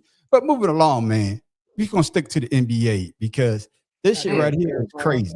Breaking news here at 10 from the Bucks and Giannis Antetokounmpo. ESPN reporting tonight the NBA is investigating the Bucks for their handling of his injury. Let's get right to 12 Sports Director Dario Melendez live for us in the newsroom. Yeah, Deanna, we're learning a lot right now. According to ESPN, as you mentioned, the NBA is investigating the Bucks for how they are dealing with Giannis and his latest injury, trying to see if they are actually sitting their superstar because he's hurt or if they're trying to tank. NBA insider Shams Charania is reporting that the Bucks have told the league that Giannis isn't ready to play after suffering a hyperextended left knee 3 weeks ago, while Giannis has stated to the NBA that he wants to play, but the team won't clear him. Giannis actually speaking with reporters today, telling them, quote, "I want to expletive play. Do I understand the circumstances? Yes, that they're out of the playoffs. But for me, it's something that goes against my nature. We got to go to couples therapy, find a solution together." Bad Professor, I'm coming to you, man. Who's at fault here? Oh, there it is. Round button. There it is. Who's at fault here? Is it really the organization or Giannis? Honestly, it's a bit of both because we understand Giannis is a player. He's a baller. Yeah. He always wants to be on the court. He don't want to be. He can have a broken big toe and want to play. We all Yes. understand that. And the team's doctor's point is to look after the welfare of the player. Because if you let a player who wants to play always play, even if they hurt, you're just gonna make shit worse. It's the reason why the NFL had to pass that concussion protocol rule, because players would want to play whether or not they were injured and couldn't play or shouldn't play or not. Exactly. So it's a bit of both, and you can't unless we see Giannis go to another doctor, another sports doctor, because a doctor can see the injury and not think anything of it, but a sports doctor will see something different. Yeah. Unless he goes and get a second, third opinion outside of the team, I gotta go with the team. I don't care if they're tanking or not. If people want to call them tanking or not, you got to go with the team doctors because they are looking after the investment. That's right. What you say about that, Pharaoh? Oh, absolutely, 1000% agree. Because you see this with other players, in other sports, whatever the case is. And now they have rules now that teams have to play whatever, the NBA is going to where you have to play a certain amount of games and stuff now and all that stuff. To get the awards. What they need to do is investigate the Bucks organization for having two bum ass brothers that's on the team and all that money they're wasting. That they could have two more other players instead of them motherfuckers sitting there wasting time. Oh, that's my what they need to damn. investigate. Well, I'll be damned. I got you, Pharaoh. I don't need you to stay on subject. No, you right. Oh, they talking about investigation Bro. and investigating two bum ass brothers. Man, come on, man. I got you, Shawty. What you got to say about the situation with the Bucks and Giannis and what he said? I could play, and the organization basically say, no, we want to keep you, sideline.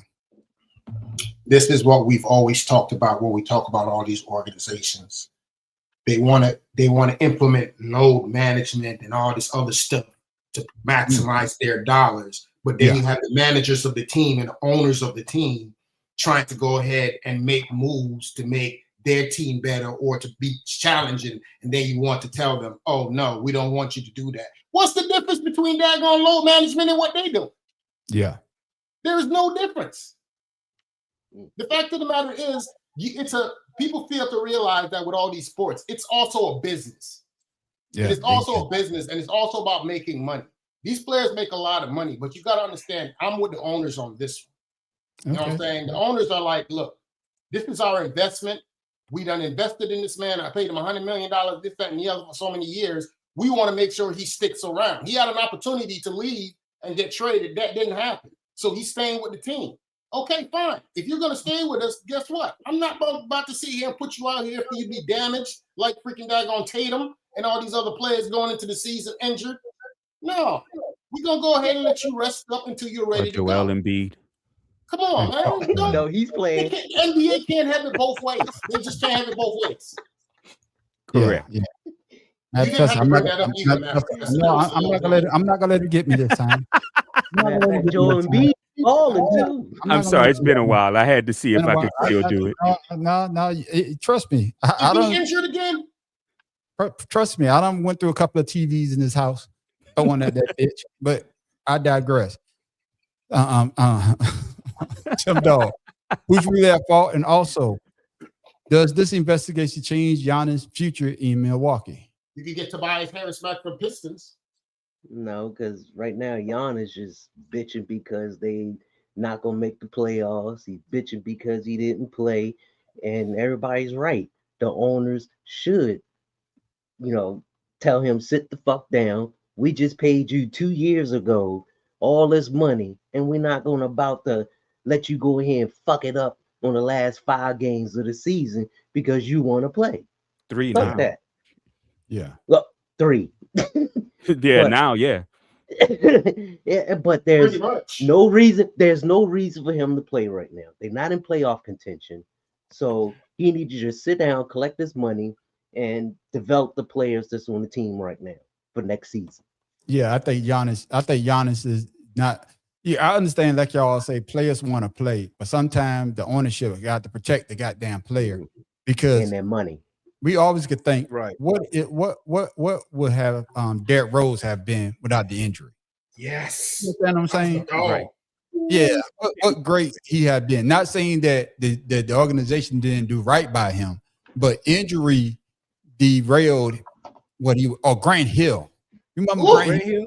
No, but No, he we came talk back. about a lot of He them. came back. Brandon though. He Roy. came back. No, but I'm just talking about star players that we saw when they Brandon first Roy. came into when they came into the league. We were like, oh my goodness, you're Brandon Roy, the same Yeah. thing with Anthony Portland. Hardaway. You know what I'm saying? That's what I'm saying. You know, what could these players have been? They could have been on the Mount Rushmore. So to me, I think that the team is looking at Giannis that way. Hey, you could be one of the greatest of the great, but we have to protect you from your own goddamn self. true. Hey, good conversation. And them two damn brothers that's not there. If you don't move the hell out, Stuck in them damn brothers.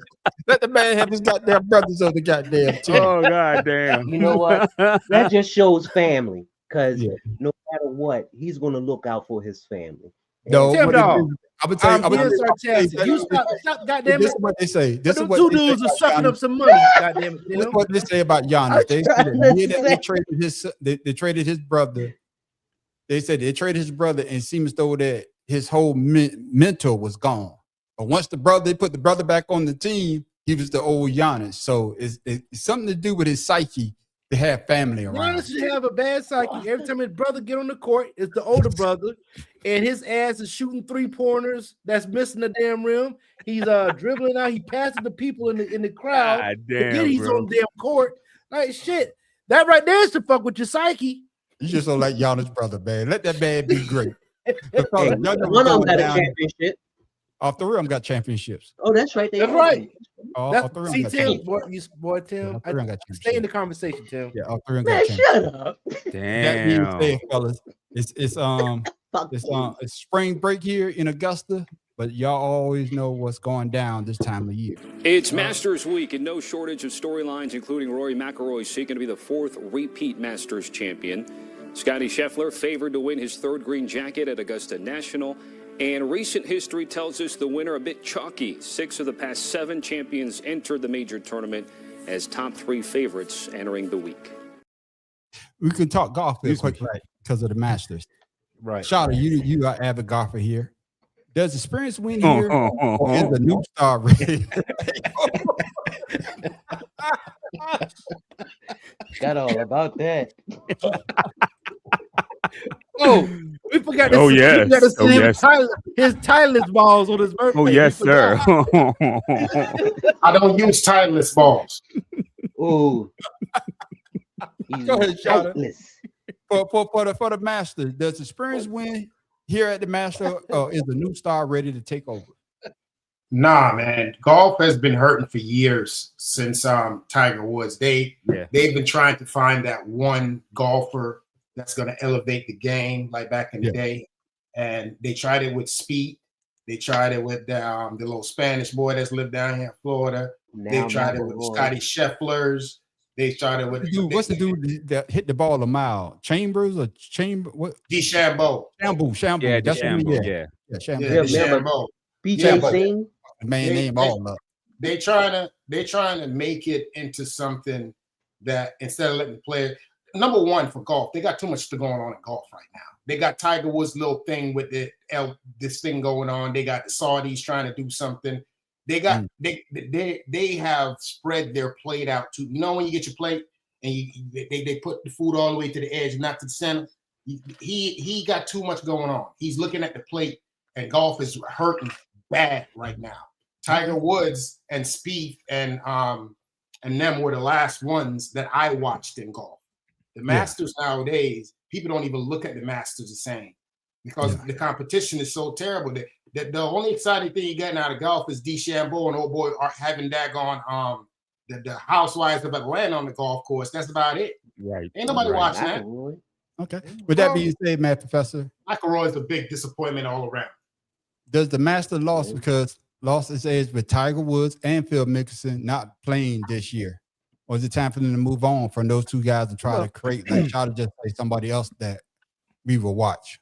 The problem with moving on is who's the everyman crowd member supposed to root for. And that's what Tiger Woods had brought to the game. That's what, as much as I don't like him, that fat boy John, whatever his damn name is, John Daly brought to the game. That's what Phil Mickelson kind of brought to the game. I mean, Mickelson had his own. Mickelson had his own airs of grandeur on him, but these guys brought the everyman fan to they brought the beer drinkers to golf. Yeah. So without that, golf will never be the same until another one of these players come from nowhere and come from the dregs of society, quote unquote, to win the Masters or to be a great golfer.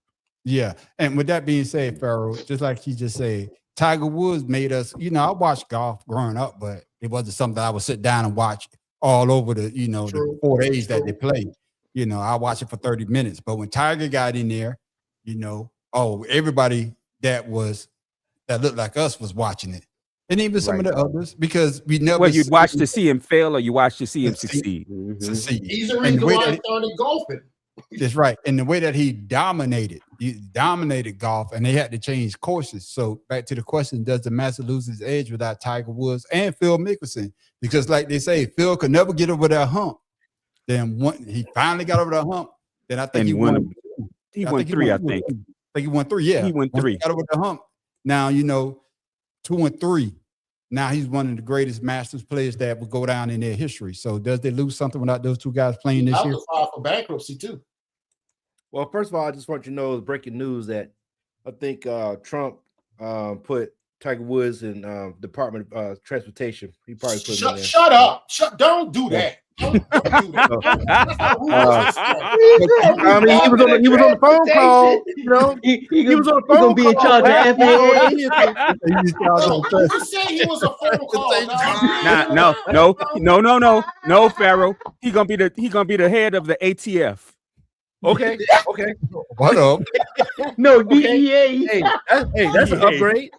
But no, I'm gonna tell you guys like this, the way I see it. The Masters has its own core people. Yeah. This will always be Masters. This will always be the money-making event of the year for the PGA, whatever the case is. The problem that we see is we have nobody that we represent that they represent us on the course. And what little Tiger did bring to us, the only time he black is when he get in trouble. Other than that, we see somebody and he brought it to where we knew the competition, this, that, and the third, whatever the case is. But no, the Masters is always going to be the Masters. They're always going to have that core. They're always going to have the people that they want in there. They're always going to have the money. They're always trying to buy stuff out. Everybody who's lived here, you see how it works. Yeah. Matter of fact, my neighbor right here, they rent that house out for $10,000 for the week. So, God damn. Long, like you said, the one of Jennifer's co-workers, he has a mansion downtown. $60,000 for his house. It was a 1.3 million. Yeah. So this place is always a year out going to be stacked for the next year. Yeah. It's just that we don't have anybody unless like Kevin Hart was here yesterday doing the par 3 competition. They're bringing stars in. Par 3 today. Right. They're bringing stars in to try to other celebrities to come in to fill that void that Tiger Woods doesn't have. The thing is, the thing that's crazy, golf has taken such a big hit, even down here in Florida. When I first moved here in 2015, there was a golf course. I know every golf course around my house. I'm sure you do. We only have. You live on a golf course. My member dues went up because of property values. You live on a golf course. I don't live on a golf course, but the bottom line still remains. In the last 10 years, I've been in Florida. I know of at least 6 golf courses that have shut down because of people not going. So Bad they're Professor. Look, honey, somebody hit a golf ball in my drink. I finally got that second brushless. I finally got that second brushless motor for my cart. Landed on my we're worried about property taxes. He worried about golf dues. What the fuck? Dude, Pick up your divots, goddammit. Pick up your divots. I don't live on a golf course. Before I go to you, dog, man. I refuse to live on a golf course. I can tell you that, you made a great point there, Pharaoh, about the Masters always going to be Masters, because remember that year they tried to boycott the Masters because they didn't have no women. You remember that? And the Masters and then all the endorsement went, and the Masters like, shit, we don't need y'all money, and they did their own goddamn endorsement. Matter of fact, I think they made more money when they did that. Yeah, and then of course going to the VA. What's the airport here? You got Augusta, Daniel Field. All you see out there is goddamn private airplanes lining up. Because that's where they're laying at. But that being said, Tim, we right in the path every day. Every day we hear, this is the week of the air traffic controller right here. Yeah, hopefully they don't. I'm not gonna say that shit. See, put Trump in office. So Tim Dog, with the Tiger, is Tiger Woods and Phil Mickelson, is that the biggest storyline heading to this year's Masters, or is there something else? Nah, they moving on from Tiger only because of the embarrassment that's going on around with them. And like Pharaoh said, golf is like old money. It ain't going anywhere. Yeah. And to Shata's extent, whereas the PGA is overextending themselves. No, they trying to extend even more to compete with what's that? LIV 5, whatever the hell that is, 54. Yeah, live. Yeah. Live. So right now, anything that is going to attract extra attention, and especially when it comes to us, think about it. We only interested when we have representation, just like in gymnastics with Simone Biles and all the other sports that was once dominant white. So right now, golf is just going through a period of identity crisis. Tim, I'm going to agree with you. Then I'm going to disagree with you as well, because once we get into it, we're into it. Just like Shada, right? He got into golf because of Tiger Woods, but he's still into it because Tiger Woods not in it. So I see what you're saying. Just like tennis with the Venus sisters and everything. But once Williams we see sisters. Excuse me, Williams sisters. But once we see ourselves in that sport, then we in that sport. So I would watch golf, even though I know Tiger's not playing. You see what I'm saying? Because he's the one that brought me to the sport. But once we into and what they trying to do, and they trying to attain your attention, trying to attain the audience that they have. Retain and attain. I would say this, fellas.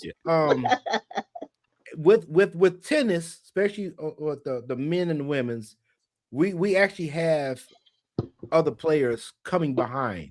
That's filling, right? Golf, we don't have anybody like that. We don't have a black player. Yeah. Right. Yeah. We don't have another black player that's out there, making it happen. That's where the fall off is. We don't have every other sport. We have a person that's filling that void of what we used to know. But now golf, we just don't have it. I got you. I mean, that was DJ Singh, and he ain't playing no more. No. He's Indian. DJ, no. Fiji, man. No. Just because he was dark skinned, he had some of his own racial. Dark skinned, He's from Fiji, and I was wouldn't recognize your black ass. I was saying the same damn thing. I like that. Another brother just know he Fijian. I'm like, oh shit, he and a brother. When he said Singh, when he said Singh, I already knew he wasn't. He's from Fiji. Correct. He's Fijian. Well, I thought he was Indian at first. No, he's Fijian.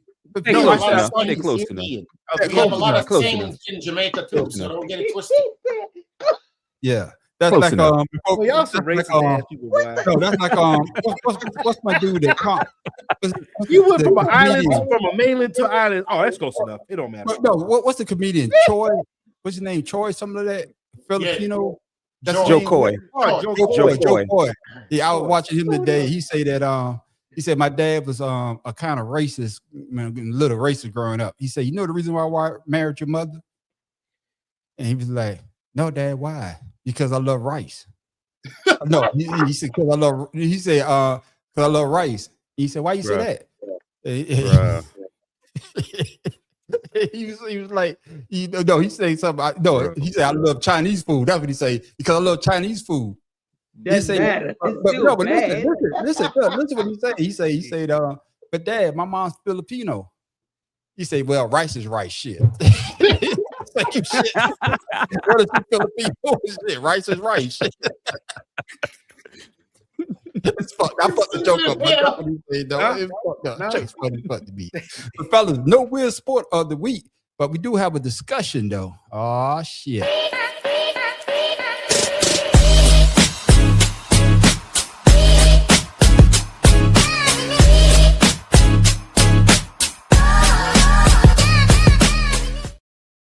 Mad Professor, I'm glad you on here because you brought it up earlier. You call him the GOAT.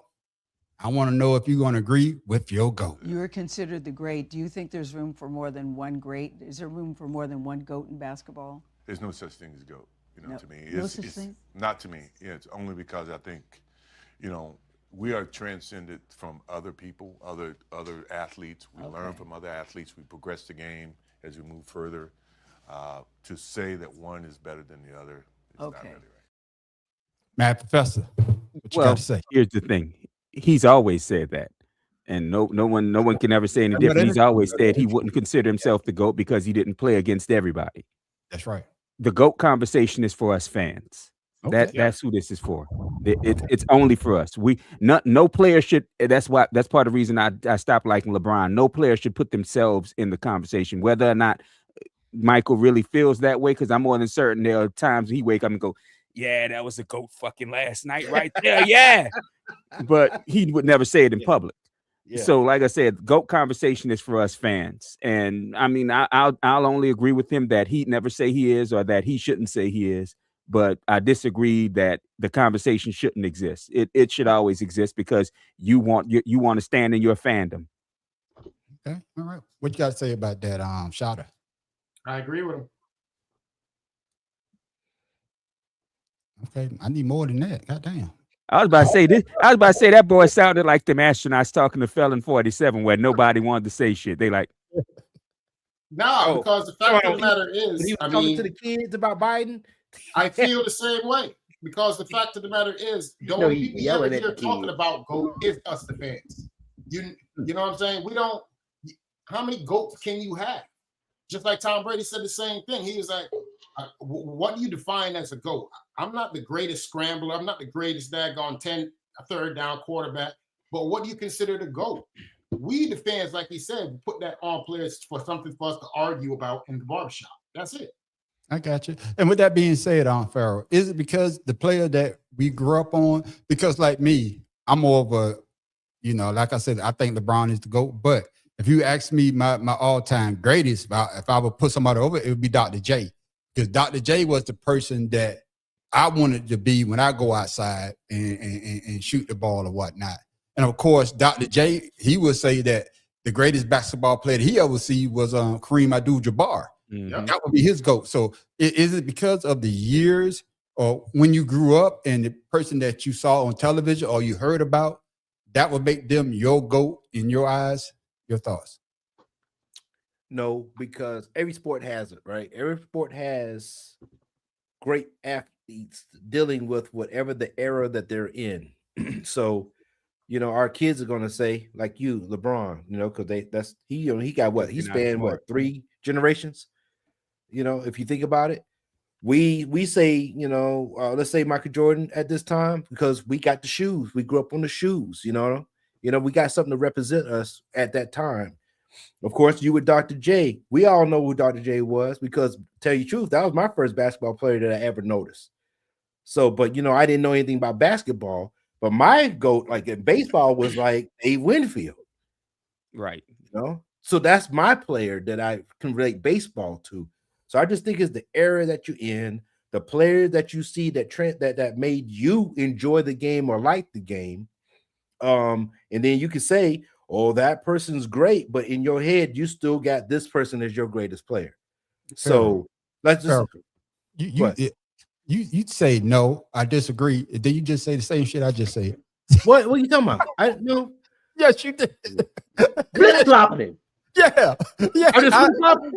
I say, is it because the era that you grow in, the age bracket that you grow in, and you gonna say no? Then you just say the same shit that I just said. Well, you know what, Meryl Streep? Yes. So what I'm saying is, I got you. You know what's crazy? I'm not even drinking. I think I answered that before we thought about it. So that's the problem. Wow. So whatever you say, okay. So yes, and right. But I do like my motorcycle riders. Everybody like Valentino Rossi. I'm not a Valentino Rossi fan. I like Nicky Hayden because he represented the United States. Yeah. He represented us, coming and getting into the sport. That's why Michael Jordan had got into motorcycle racing because of Nicky Hayden. Because his brother rode on his team. I got you. So I just think like that, stuff like that. All right, Tip Dog. Don't be like Pharaoh and disagree just the same thing I said. Is it because of whoever you grew up? I think what threw me off because this motherfucker said LeBron was his GOAT. That's what threw me off. And he was like, no. But I'm just saying, is it just because when you grew up and when Michael Jordan say he didn't get to play against Kareem had retired by the time he played against played the Lakers, but he didn't get to play against the Kareem played their first year, huh? Yeah, Kareem played. That was his last year, I thought. That was Vlade Divac. That was Blotty. Yeah. Trust me, that was Blotty. It could be. I don't That was Blotty. remember. Yeah, Kareem retired in 89. Bulls went in 90. 91. 91. Yeah, he was gone by then. But Magic and Blotty. Because the Lakers won that first game, and Yeah. Blotty That put was his it. head in Magic's chest. Bitch move. But Tim Dog, back to the subject at hand, man. Damn. The fuck? I kind of agree with Matt Professor as far as, that's something that we as fans try to put on our idols, but it's just used as a debate to justify the greatness of your player, your favorite player. And throughout the generations, everyone wants to compare, one greatness to another, and that's where, to me personally, debate comes from. Who's the GOAT? It doesn't, in me personally, it's not about one person. It's about the activities of other people put together to form your favorite person. Yeah, After you ask everybody, so I got something to add to what we're saying. Yeah, and I think Jordan made a great point. And to your point, Matt Professor, when LeBron said it himself, you let the fans dictate if you're great or not. And that's always been my problem with the LeBron debate. He put himself in there. I didn't care. And when you put yourself in there, and that makes you think that to certain people, you think you're better than players that came before you, or you think you're better than the actual game because of the players that came before you. Everybody laid a brick in that house. You know what I'm saying? You know what I'm saying? The players back from the 50s, the 60s, and 70s took it away, took it to a certain point. Then, of course, Magic and Bird, a lot of people give them the credit. They took it to the next. Then Jordan took it. And then you got a lot of people like Barkley, of course, Drexler's and Shaq and Kobe. Everybody has a brick in that house. So for you to say that you're the GOAT, I can understand when people start looking at LeBron a certain way. But it's something else before we move on to what you about to say. In that, I don't know if y'all saw that, Michael Jordan say two other things. The reason why he got in the racing because of the competitiveness and because of the fact that he loves winning, for one thing. And he also want to bring people that look like us into NASCAR because we not represented in NASCAR as fans. Some people are fans, but not the majority. He said that's another reason. And then she asked him about, do you wish that you still could play? And he said, yes. He said, there's not a day that go by that I wish I can't pick up a ball and go out there and play. Right. We can't. But that's just the competitive nature of Michael Jordan. But going back to the part when he said that he wants to bring more people of color in the NASCAR, do you see us getting into NASCAR that way, man, Professor? Shit, if you see some of these young Negroes driving in the street and on the interstate, hell yeah. Okay. Hey, those Nissan Altimas? NASCAR. That's what I'm saying. Shit, yeah. I know I get my Formula One on. Hell yeah. Well, I guess what I'm saying is to the level like we gravitate to golf because of Tiger Woods. Well, because I'm gonna tell you when it comes to motorsports, the determining factor is money. To start young, you've got to have money and backing. You've got to. Okay. It's impossible to go into motorsports without investors. Right. Already there. I got you. Yes. What you had to add to this, Farrell? Well, okay. I'm gonna say the GOAT conversation didn't start until LL made that song, "Great of All Times." That kind of put it out there to where now everybody's like, well, shit, if he thinks he's the greatest rapper, now we're gonna start looking at other sports and other, artistries. It's cultural. Yeah, right. So now that changed the whole scope of things. And then when LeBron said that, that's what sparked the debate right off the rip. Like, why did he say that when we have all these other players? Now everybody starts an argument. So I believe that just started the chaos that we're in today with this GOAT conversation. Yeah. Now we move forward to the No, I was about to say LL. He would say that in the song, but he also gave credit to Muhammad Ali. He was the first one to say that, though. He even said that. I'm the greatest of all time. Yeah. Right, what I said, but nobody took what Muhammad Ali said. It was when he brought it to in music, like music I'm agreeing. Yeah, I agree. I agree with that. But now we go to the competitiveness. Wendell Scott had already put us on the map with NASCAR. He just was not recognized. Yeah, Richard Pryor created the movie. Right. Right. So then you had some other, drivers, Bubba Wallace, Willie being T. the most Ribs. recent. Right. So that's what I'm Willie saying T. about Ribs? golf. Tiger Woods, if you Yeah, he really was- the greatest he is, he did not bring anybody else up with him. Now, maybe his son, but he didn't bring anybody else outside of. I'm not gonna put that on Tiger. I'm not gonna let you. I don't want to agree with you putting that on Tiger, because you either follow him or you get left behind. And it wasn't his responsibility to bring anybody else into the game of golf. It just wasn't. Now, more people that look like our young guys, our young boys and sons should have wanted to join in. But here's the thing about golf: it took a special person like Tiger to do it, because you can ask Shada, who plays it.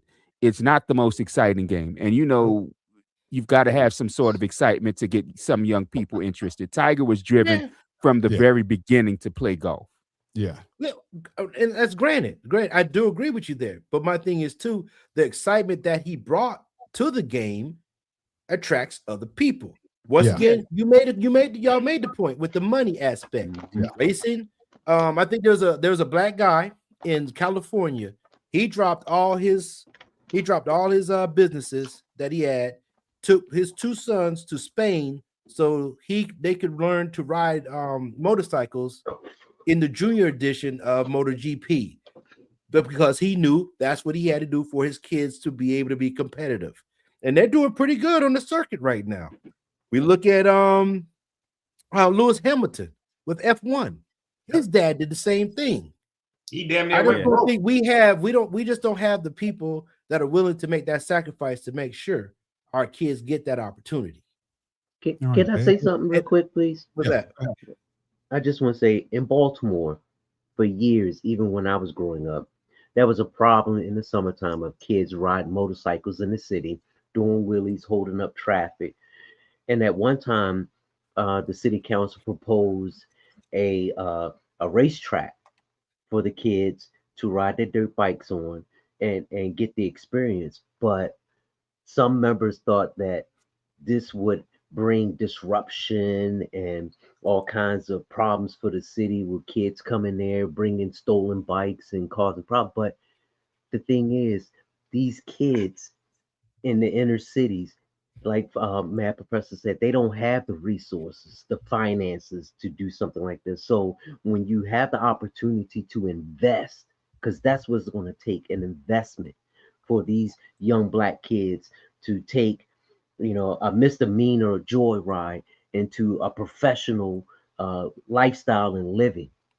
And that's all it takes. If you can invest in a county where there's all white kids and everybody riding their motorcycles and let them enjoy the fruits of their labor, why can't you do it in the city? Just because of what? Of their skin color, because of their ethnicity, because of their income level? That's the things that bothers me when you see people trying to take money away from public programs that could help these young black youth. That's all I want to say. Also, James with that being Stewart said, was man, one of those people we talking about. But also with that being said, man, more schools now being more diverse. So now you would see more stuff like a tennis team or a golf team or a lacrosse team, a chess club. You know what I'm saying? So, Hey, so man on the street. You remember my man that played golf, the left-hand dude, that ADL. The one that we searched for we were searching for out in California. Oh, Sewell. He went to college on a golf golf what's it? That's how I learned to play the game, was through him. Sewell. Yes.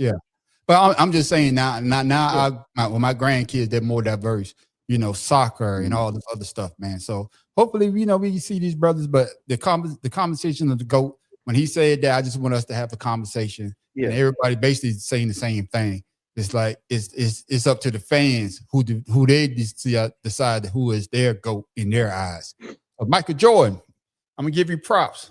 You don't won 3 in a row in what, NASCAR? No. He said 3 people. Well, he has 4 total wins right now. But I'm talking about he won 3 in a row though. I'm talking about he said that in the interview. He said he did a 3-peat like the Bull.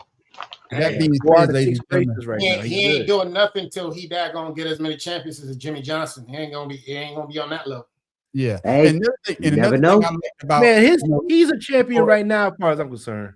before we go to shout out with his today in sport. Another thing that he said the reason how he got into NASCAR, it goes back to the family. He said his dad loved NASCAR.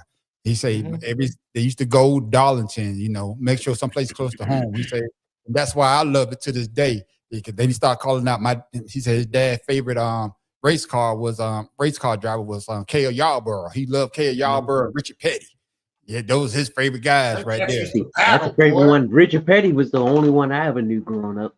Nah, if you're from the South, you know who Cale Yarborough is. I hate to say that. Yeah, we know all them. No, I think what's he? I only knew Mine was Rusty Wallace. I like that Miller number 2. I couldn't stand Rusty.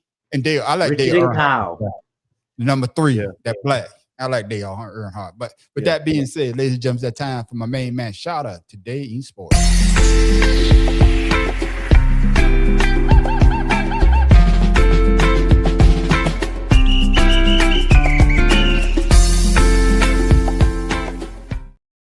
Bro, how you jump your own gun? Huh? What? I was asking, how did you jump your own gun, man, on the street? What'd I say? No, go ahead. Yeah, you got to tell me this behind the scenes, because maybe I want to hear that. Yeah. So today in sports history, does that Jenkins, you didn't get my Manischewitz, you didn't get my joint, did you? Nope. All right. Does anybody know who I'm trying to look for my stuff here. Bear with me. Put your Frank glasses Robinson. on. What? Baltimore Orioles? Yeah. Frank Robinson was a Baseball Hall of Fame outfielder and enjoyed a 20-year career, with the most notable the Cincinnati Reds in 1956 to 65 and the Baltimore Orioles from 1966 to 1971. The reason why Frank Robinson is in today's sports history is he's the very first black man to manage a team in baseball. Yep. Frank Robinson, Hall of Famer, first black baseball manager, Cincinnati Reds, this day in sports history. That's what I'm talking about. My main man. Shout out. There it is, ladies and gentlemen.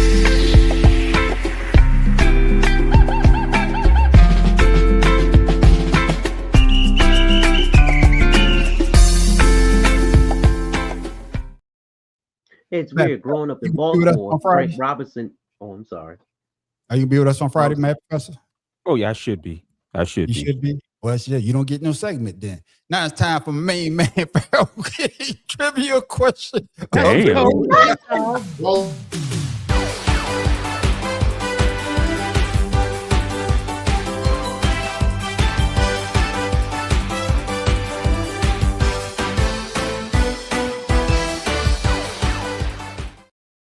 He set you up.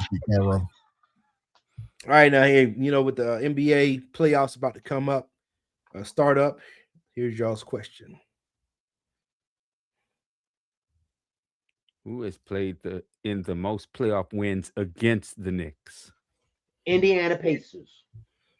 Bitch, team who? or player? Not team. Okay, yeah. Who? Lou Alcindor. Wait. No, I say Patrick Ewing. He's on the Knicks, fool. That's what you said. Oh, who played again? Versus you say who played the in Knicks. the most? Oh, Reggie Miller.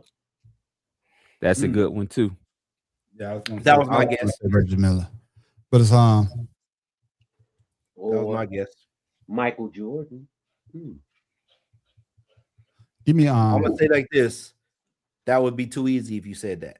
Right. That's why it can't be Mike. This is a sneaky question. give me Larry Bird. But I really want to say Scottie Pippen. No, give me Grandmama. What's it? Larry No, he played on the Knicks, man. Give me No, Scottie. Miami. What's his name? The center for Miami. Alonzo Mourning? Alonzo Mourning. Lonzo Mourning. Yeah, give me Scottie Pippen, man. Because Scottie Pippen. Scottie Pippen is a damn good one. Give me Scottie Pippen because Scottie Pippen played when Michael Jordan was gone for them 2 years. Give me Scottie Pippen. I'm gonna go with Horace Grant. Ooh, yeah. I'm gonna stick Horace with mine. Grant from Augusta, Georgia. Yeah, him and his brother. What you got, Farrell? What's the answer? Or is it Dominique? I should have picked another damn question. Because the man figured it right.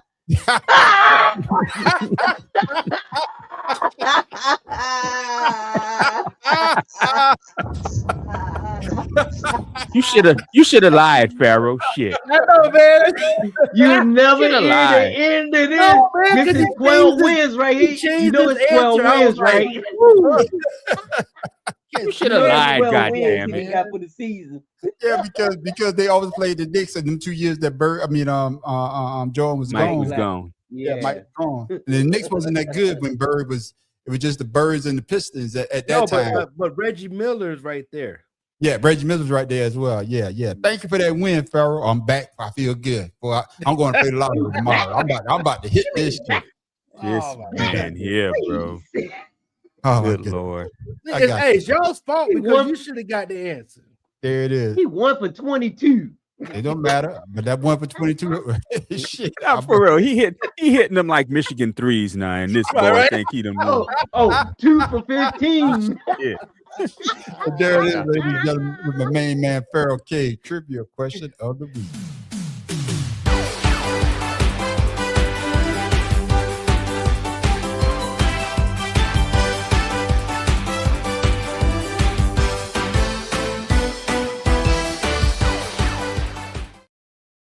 You know what, Mad Professor? I was just joking. Tell him why you mad.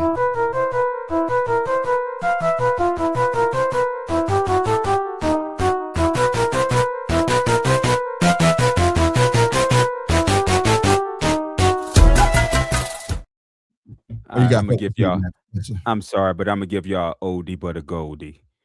Felon 47 once again decided to show his ass other than tacoing out of what he promised to do in Iran. Yay. He put his foot in to the NCAA transfer portal yet again at the behest of the old champion coach Nick Saban.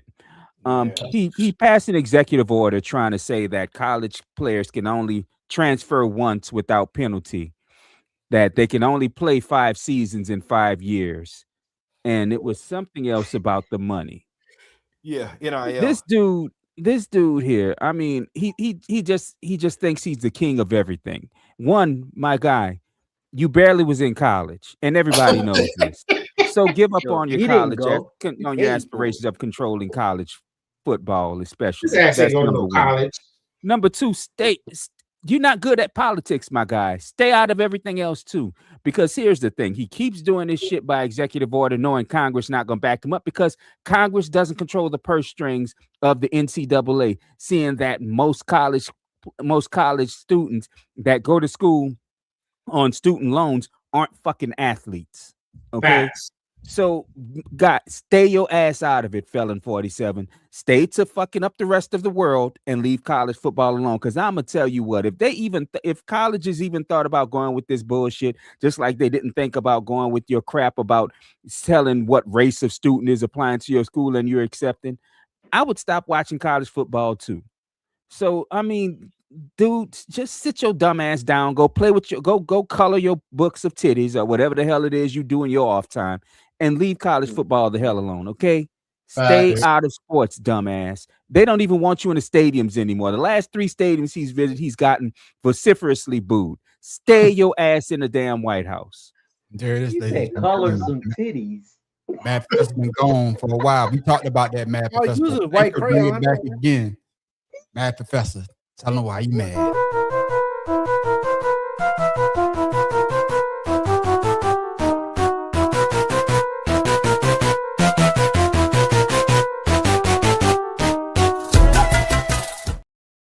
Hey, What color would they be, Matt Professor? Pink. It's about 3 sports things. 1, NFL banned his ass from even owning a team. Correct. Because he couldn't. Which right? is why he started USFL.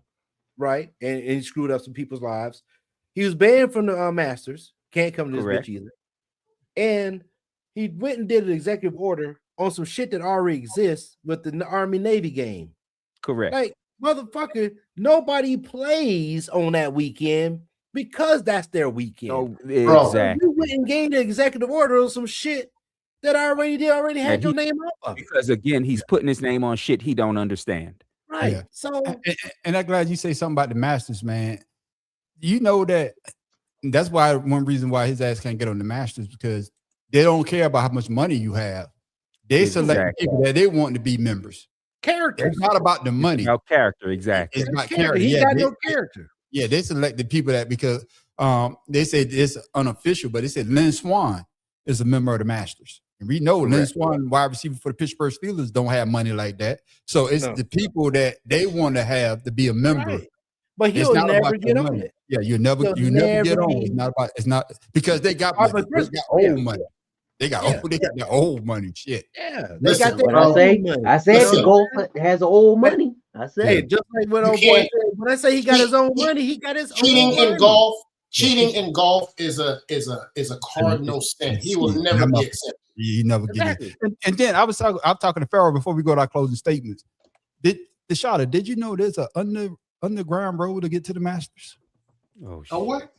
There's an underground road to get to the Masters. Yeah, they got a What the hell They you got, talking about? see exactly. It's a They tunnel. got a road. It's a They got a service tunnel. road. It's a They service got a tunnel. road that the high and elite goes in to get to the goddamn Masters, so don't have to go through all that bullshit traffic that we be going through. Are you serious? I bullshit Hey, you not. try to look it up and Google it. You'll I'm see it telling from you. the front gate. I'm It goes telling you. into the neighborhood north of the Masters tournament. I mean, the Yeah. Masters thing. What's It's the a name? big ass secret. It's a big ass secret. I don't know where it's at. It's the We back can't road get that they there. get Oh, there. I know what y'all talking about. It's down there by Surrey Center. The entrance I is don't know down where there the by fuck is Surrey that. No, but I'm no, it's just saying. past that. I've Shop- seen it before. They Yeah. didn't let me in. I didn't have the right ticket nor the right balls, but I did see it. Never tried. He said, "I've seen it." I used to work the gate. Never tried. Oh shit! And there it is, ladies and Yeah, I gentlemen. just wanted to Thank put that y'all out for there, tuning man. in. That the Masters banned his ass because that. Yeah. You know, But before we go, we always like to give you something to think about, something funny. My main man Tim Dog, what you got for the people before we go, my brother? Make sure you shout out your social media as well, so that people can follow you. Hey, today, serial killer down in Florida who killed, I think it was like Dude, 7 yeah, people reportedly, but he confessed to 8, and he finally gonna get his due justice. My thing is, the president is worried about so many illegal aliens and people killing people. What about the ones inside of the United States killing us? And the priorities in the United States is just far beyond what this idiot is doing. T-Rump. I always That's right. say it. I always say it. Come November, please make a difference. That's all it takes. That's all it takes. Just one. Please. Thank you. Shout out to social media, man. Father's Love, Instagram. Father's Love 99. Follow me. It's about me, my son, and my grandson. I'm sorry. I got emotional when I started thinking about this month. Yeah, but Tim Dog, I mean, you go to your therapy, man. I need to talk to somebody in the mental part. You and these goddamn serial killers, man. I need you to have if a it talk ain't about some damn. No. This is Somebody the died. Long. No, I said Florida. I meant Long Island killer. I know what you talk about. I saw it yeah. as well, but Tim Dog, I need you to talk to somebody because your obsession with goddamn serial killers. Man, I know you ain't talking about my algorithms. Sometimes There, you gotta, dickless. sometimes you gotta take their example and see what they did wrong to get caught. Because the only reason somebody knows there's a serial killer is the motherfucker got caught. Yeah, Believe it or not, yeah. he got caught by a slice of pizza. That he What I was told you, biting see what I'm saying? So my thing, Tim Dog, is how the fuck you end up in the army? You should have been an investigator. You should have been a forensic scientist. I got you. Usually it's not your Oh, calling. I'm Thank telling you you for that, that. my main I'm man, sorry. Tim I Dog. can't help it. I can't help it. I know, man. Thank you for that, Tim Dog. My main man, Shata in Orlando, straight out of Jamaica, my friend, by way of Connecticut. But I What you much got for the people before we go, my brothers? I And don't make have sure you much to check out speak of social media as well. Sure. So, a lot of things going on in the world right now. but I'm an avid reader. And one of my favorite philosophers is Sun Tzu. And one of the greatest things he's ever said, and I've used this throughout my life, an evil man will burn down his own nation to the ground to roll over the ashes. We're literally living that right now. So all I'm just saying is everybody make sure you know exactly what you stand for, what you and your family and your circle stand for, and stand behind it. Whether it's sports, whether it's family time, no matter what it is, make sure you stand up for what you know and that you're doing the right thing. Holla at your boy. One love, shout out Blue Sky. There Holla it at is. your My boy. main man, shout out right there. That's what I'm talking about. My main man, Matt Professor. What you got for the people before we go, my brother? Make sure you find shout out your social media so people can follow you. Don't follow me nowhere, shit. But no, I've actually had more than a few requests to start my channel again. So I guess I'm gonna get back into it. But the only thing I want to say to the people, and I'm gonna keep this on sports since this is our sports show. If you're a Dallas Cowboy fan, if you are an Atlanta Falcons fan, don't get no hope up, please. I mean, sit your dumb asses down. Y'all ain't won shit yet. You ain't even won the damn play. You ain't even won the offseason yet. Cowboys fans, y'all ain't got shit. Nothing. The draft ain't gonna do you no favors. And Atlanta Falcons, you have one quarterback with no needs, one with no head. And I mean, what the else is you gonna do? Kirk Cousins just left, so you don't have him as a whipping boy anymore. Sit y'all asses down. Don't forget the coach. We just passed. Oh, yeah. I mean, I will give y'all this, Falcons fans. We just had 328 day. I understand your pain right now. Okay, I do. But please stay off the porch with teams that have won titles. I don't give a damn if it was almost 20 years ago. Please stay off the porch. You don't belong there. Get your ass in the yard and finish scooping up the shit that's been left for you. That is all. Cousins making money in Vegas. I'm about to say that. I'm bringing that point up. Kirk Cousins got the best agent in the goddamn world. In the world. Hell yeah. In the world. Agent should go down in the Hall of Fame. They should have a Hall of I'm talking about the NFL Hall of Fame for his goddamn agent because he got another big contract from the goddamn Raiders. God damn. In the world. Bro, if y'all want to realize how much money daggone Kirk Cousins and this damn team taking from the NFL, just go watch the movie Italian Job. That's how much money he taking from the NFL on a day. And then a quick side note: what do y'all think about the Chicago Sky trading Angel Reese to the Dream? Good move, bad move. Hey, no, good that's move. good. Chicago Good move for win the Dream. Championship. Good move for the Good Dream. move for the Dream. They gonna win the championship. Why? Good move for the Dream. Yeah, and I think he's gonna bring more eyes. What do you mean another one? Yeah, and I think Chicago having won one. no, Yeah, Chicago won a Chicago Yeah, Sky Chicago won a Sky. how long ago was that? 10 years ago. Candace Parker won one for the Chicago Sky. Doesn't matter. Oh, okay, yeah. That's been a while though. It's been a while. What have you done for me lately?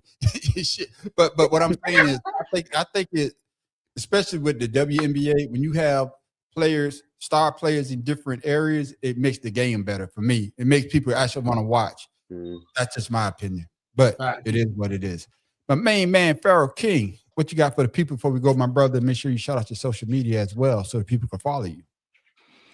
Hey, social media right there, Pharaoh_71, IG, King Ryan, Facebook. Just remember, fellas, your eyelids are made of the same material as foreskin. Until next time, fellas. My God. What That means I need to pull them back too. Why? Stop rubbing on them so much, Tim. What? Hey, Why? hey, That's why I got that white book in my eye. Hey, fellas, I just need y'all to know that, I'm not doing this. I'm not doing this. I'm sorry. You muted, man, on the street.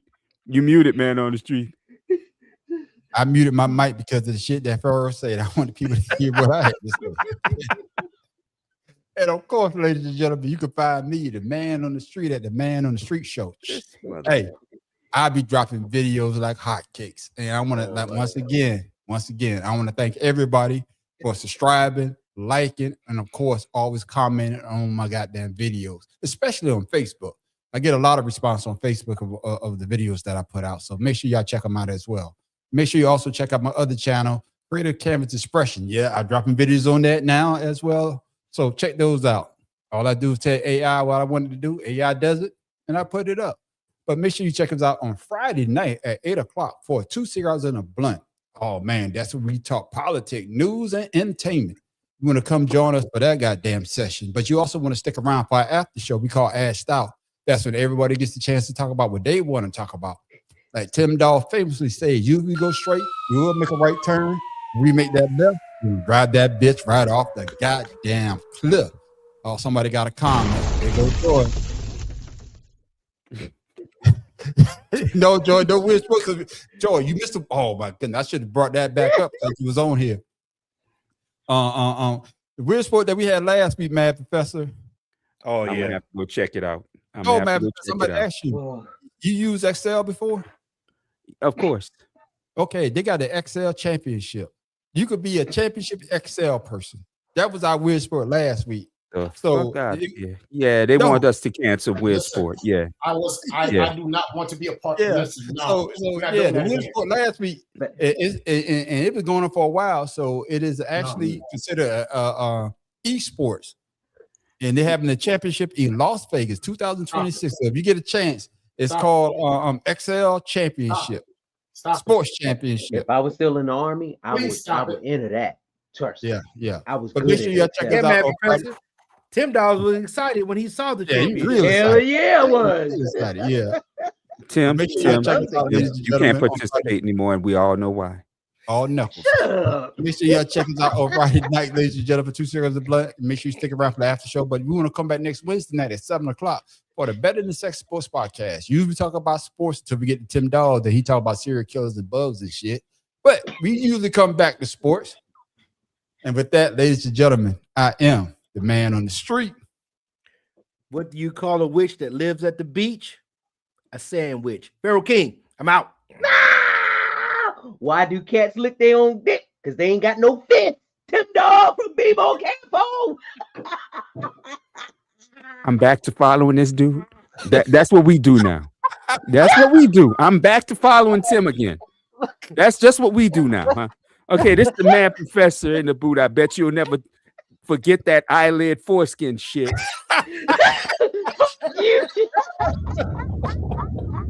Hey, shout out to Orlando. I'm just trying to go.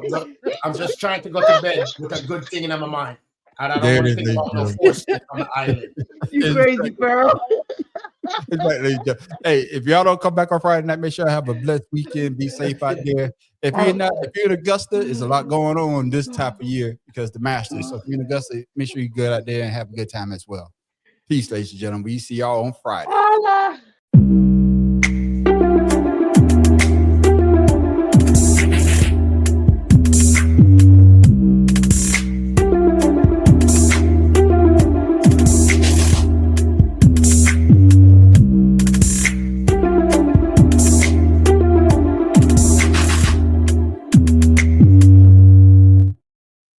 Good show, fellas, man.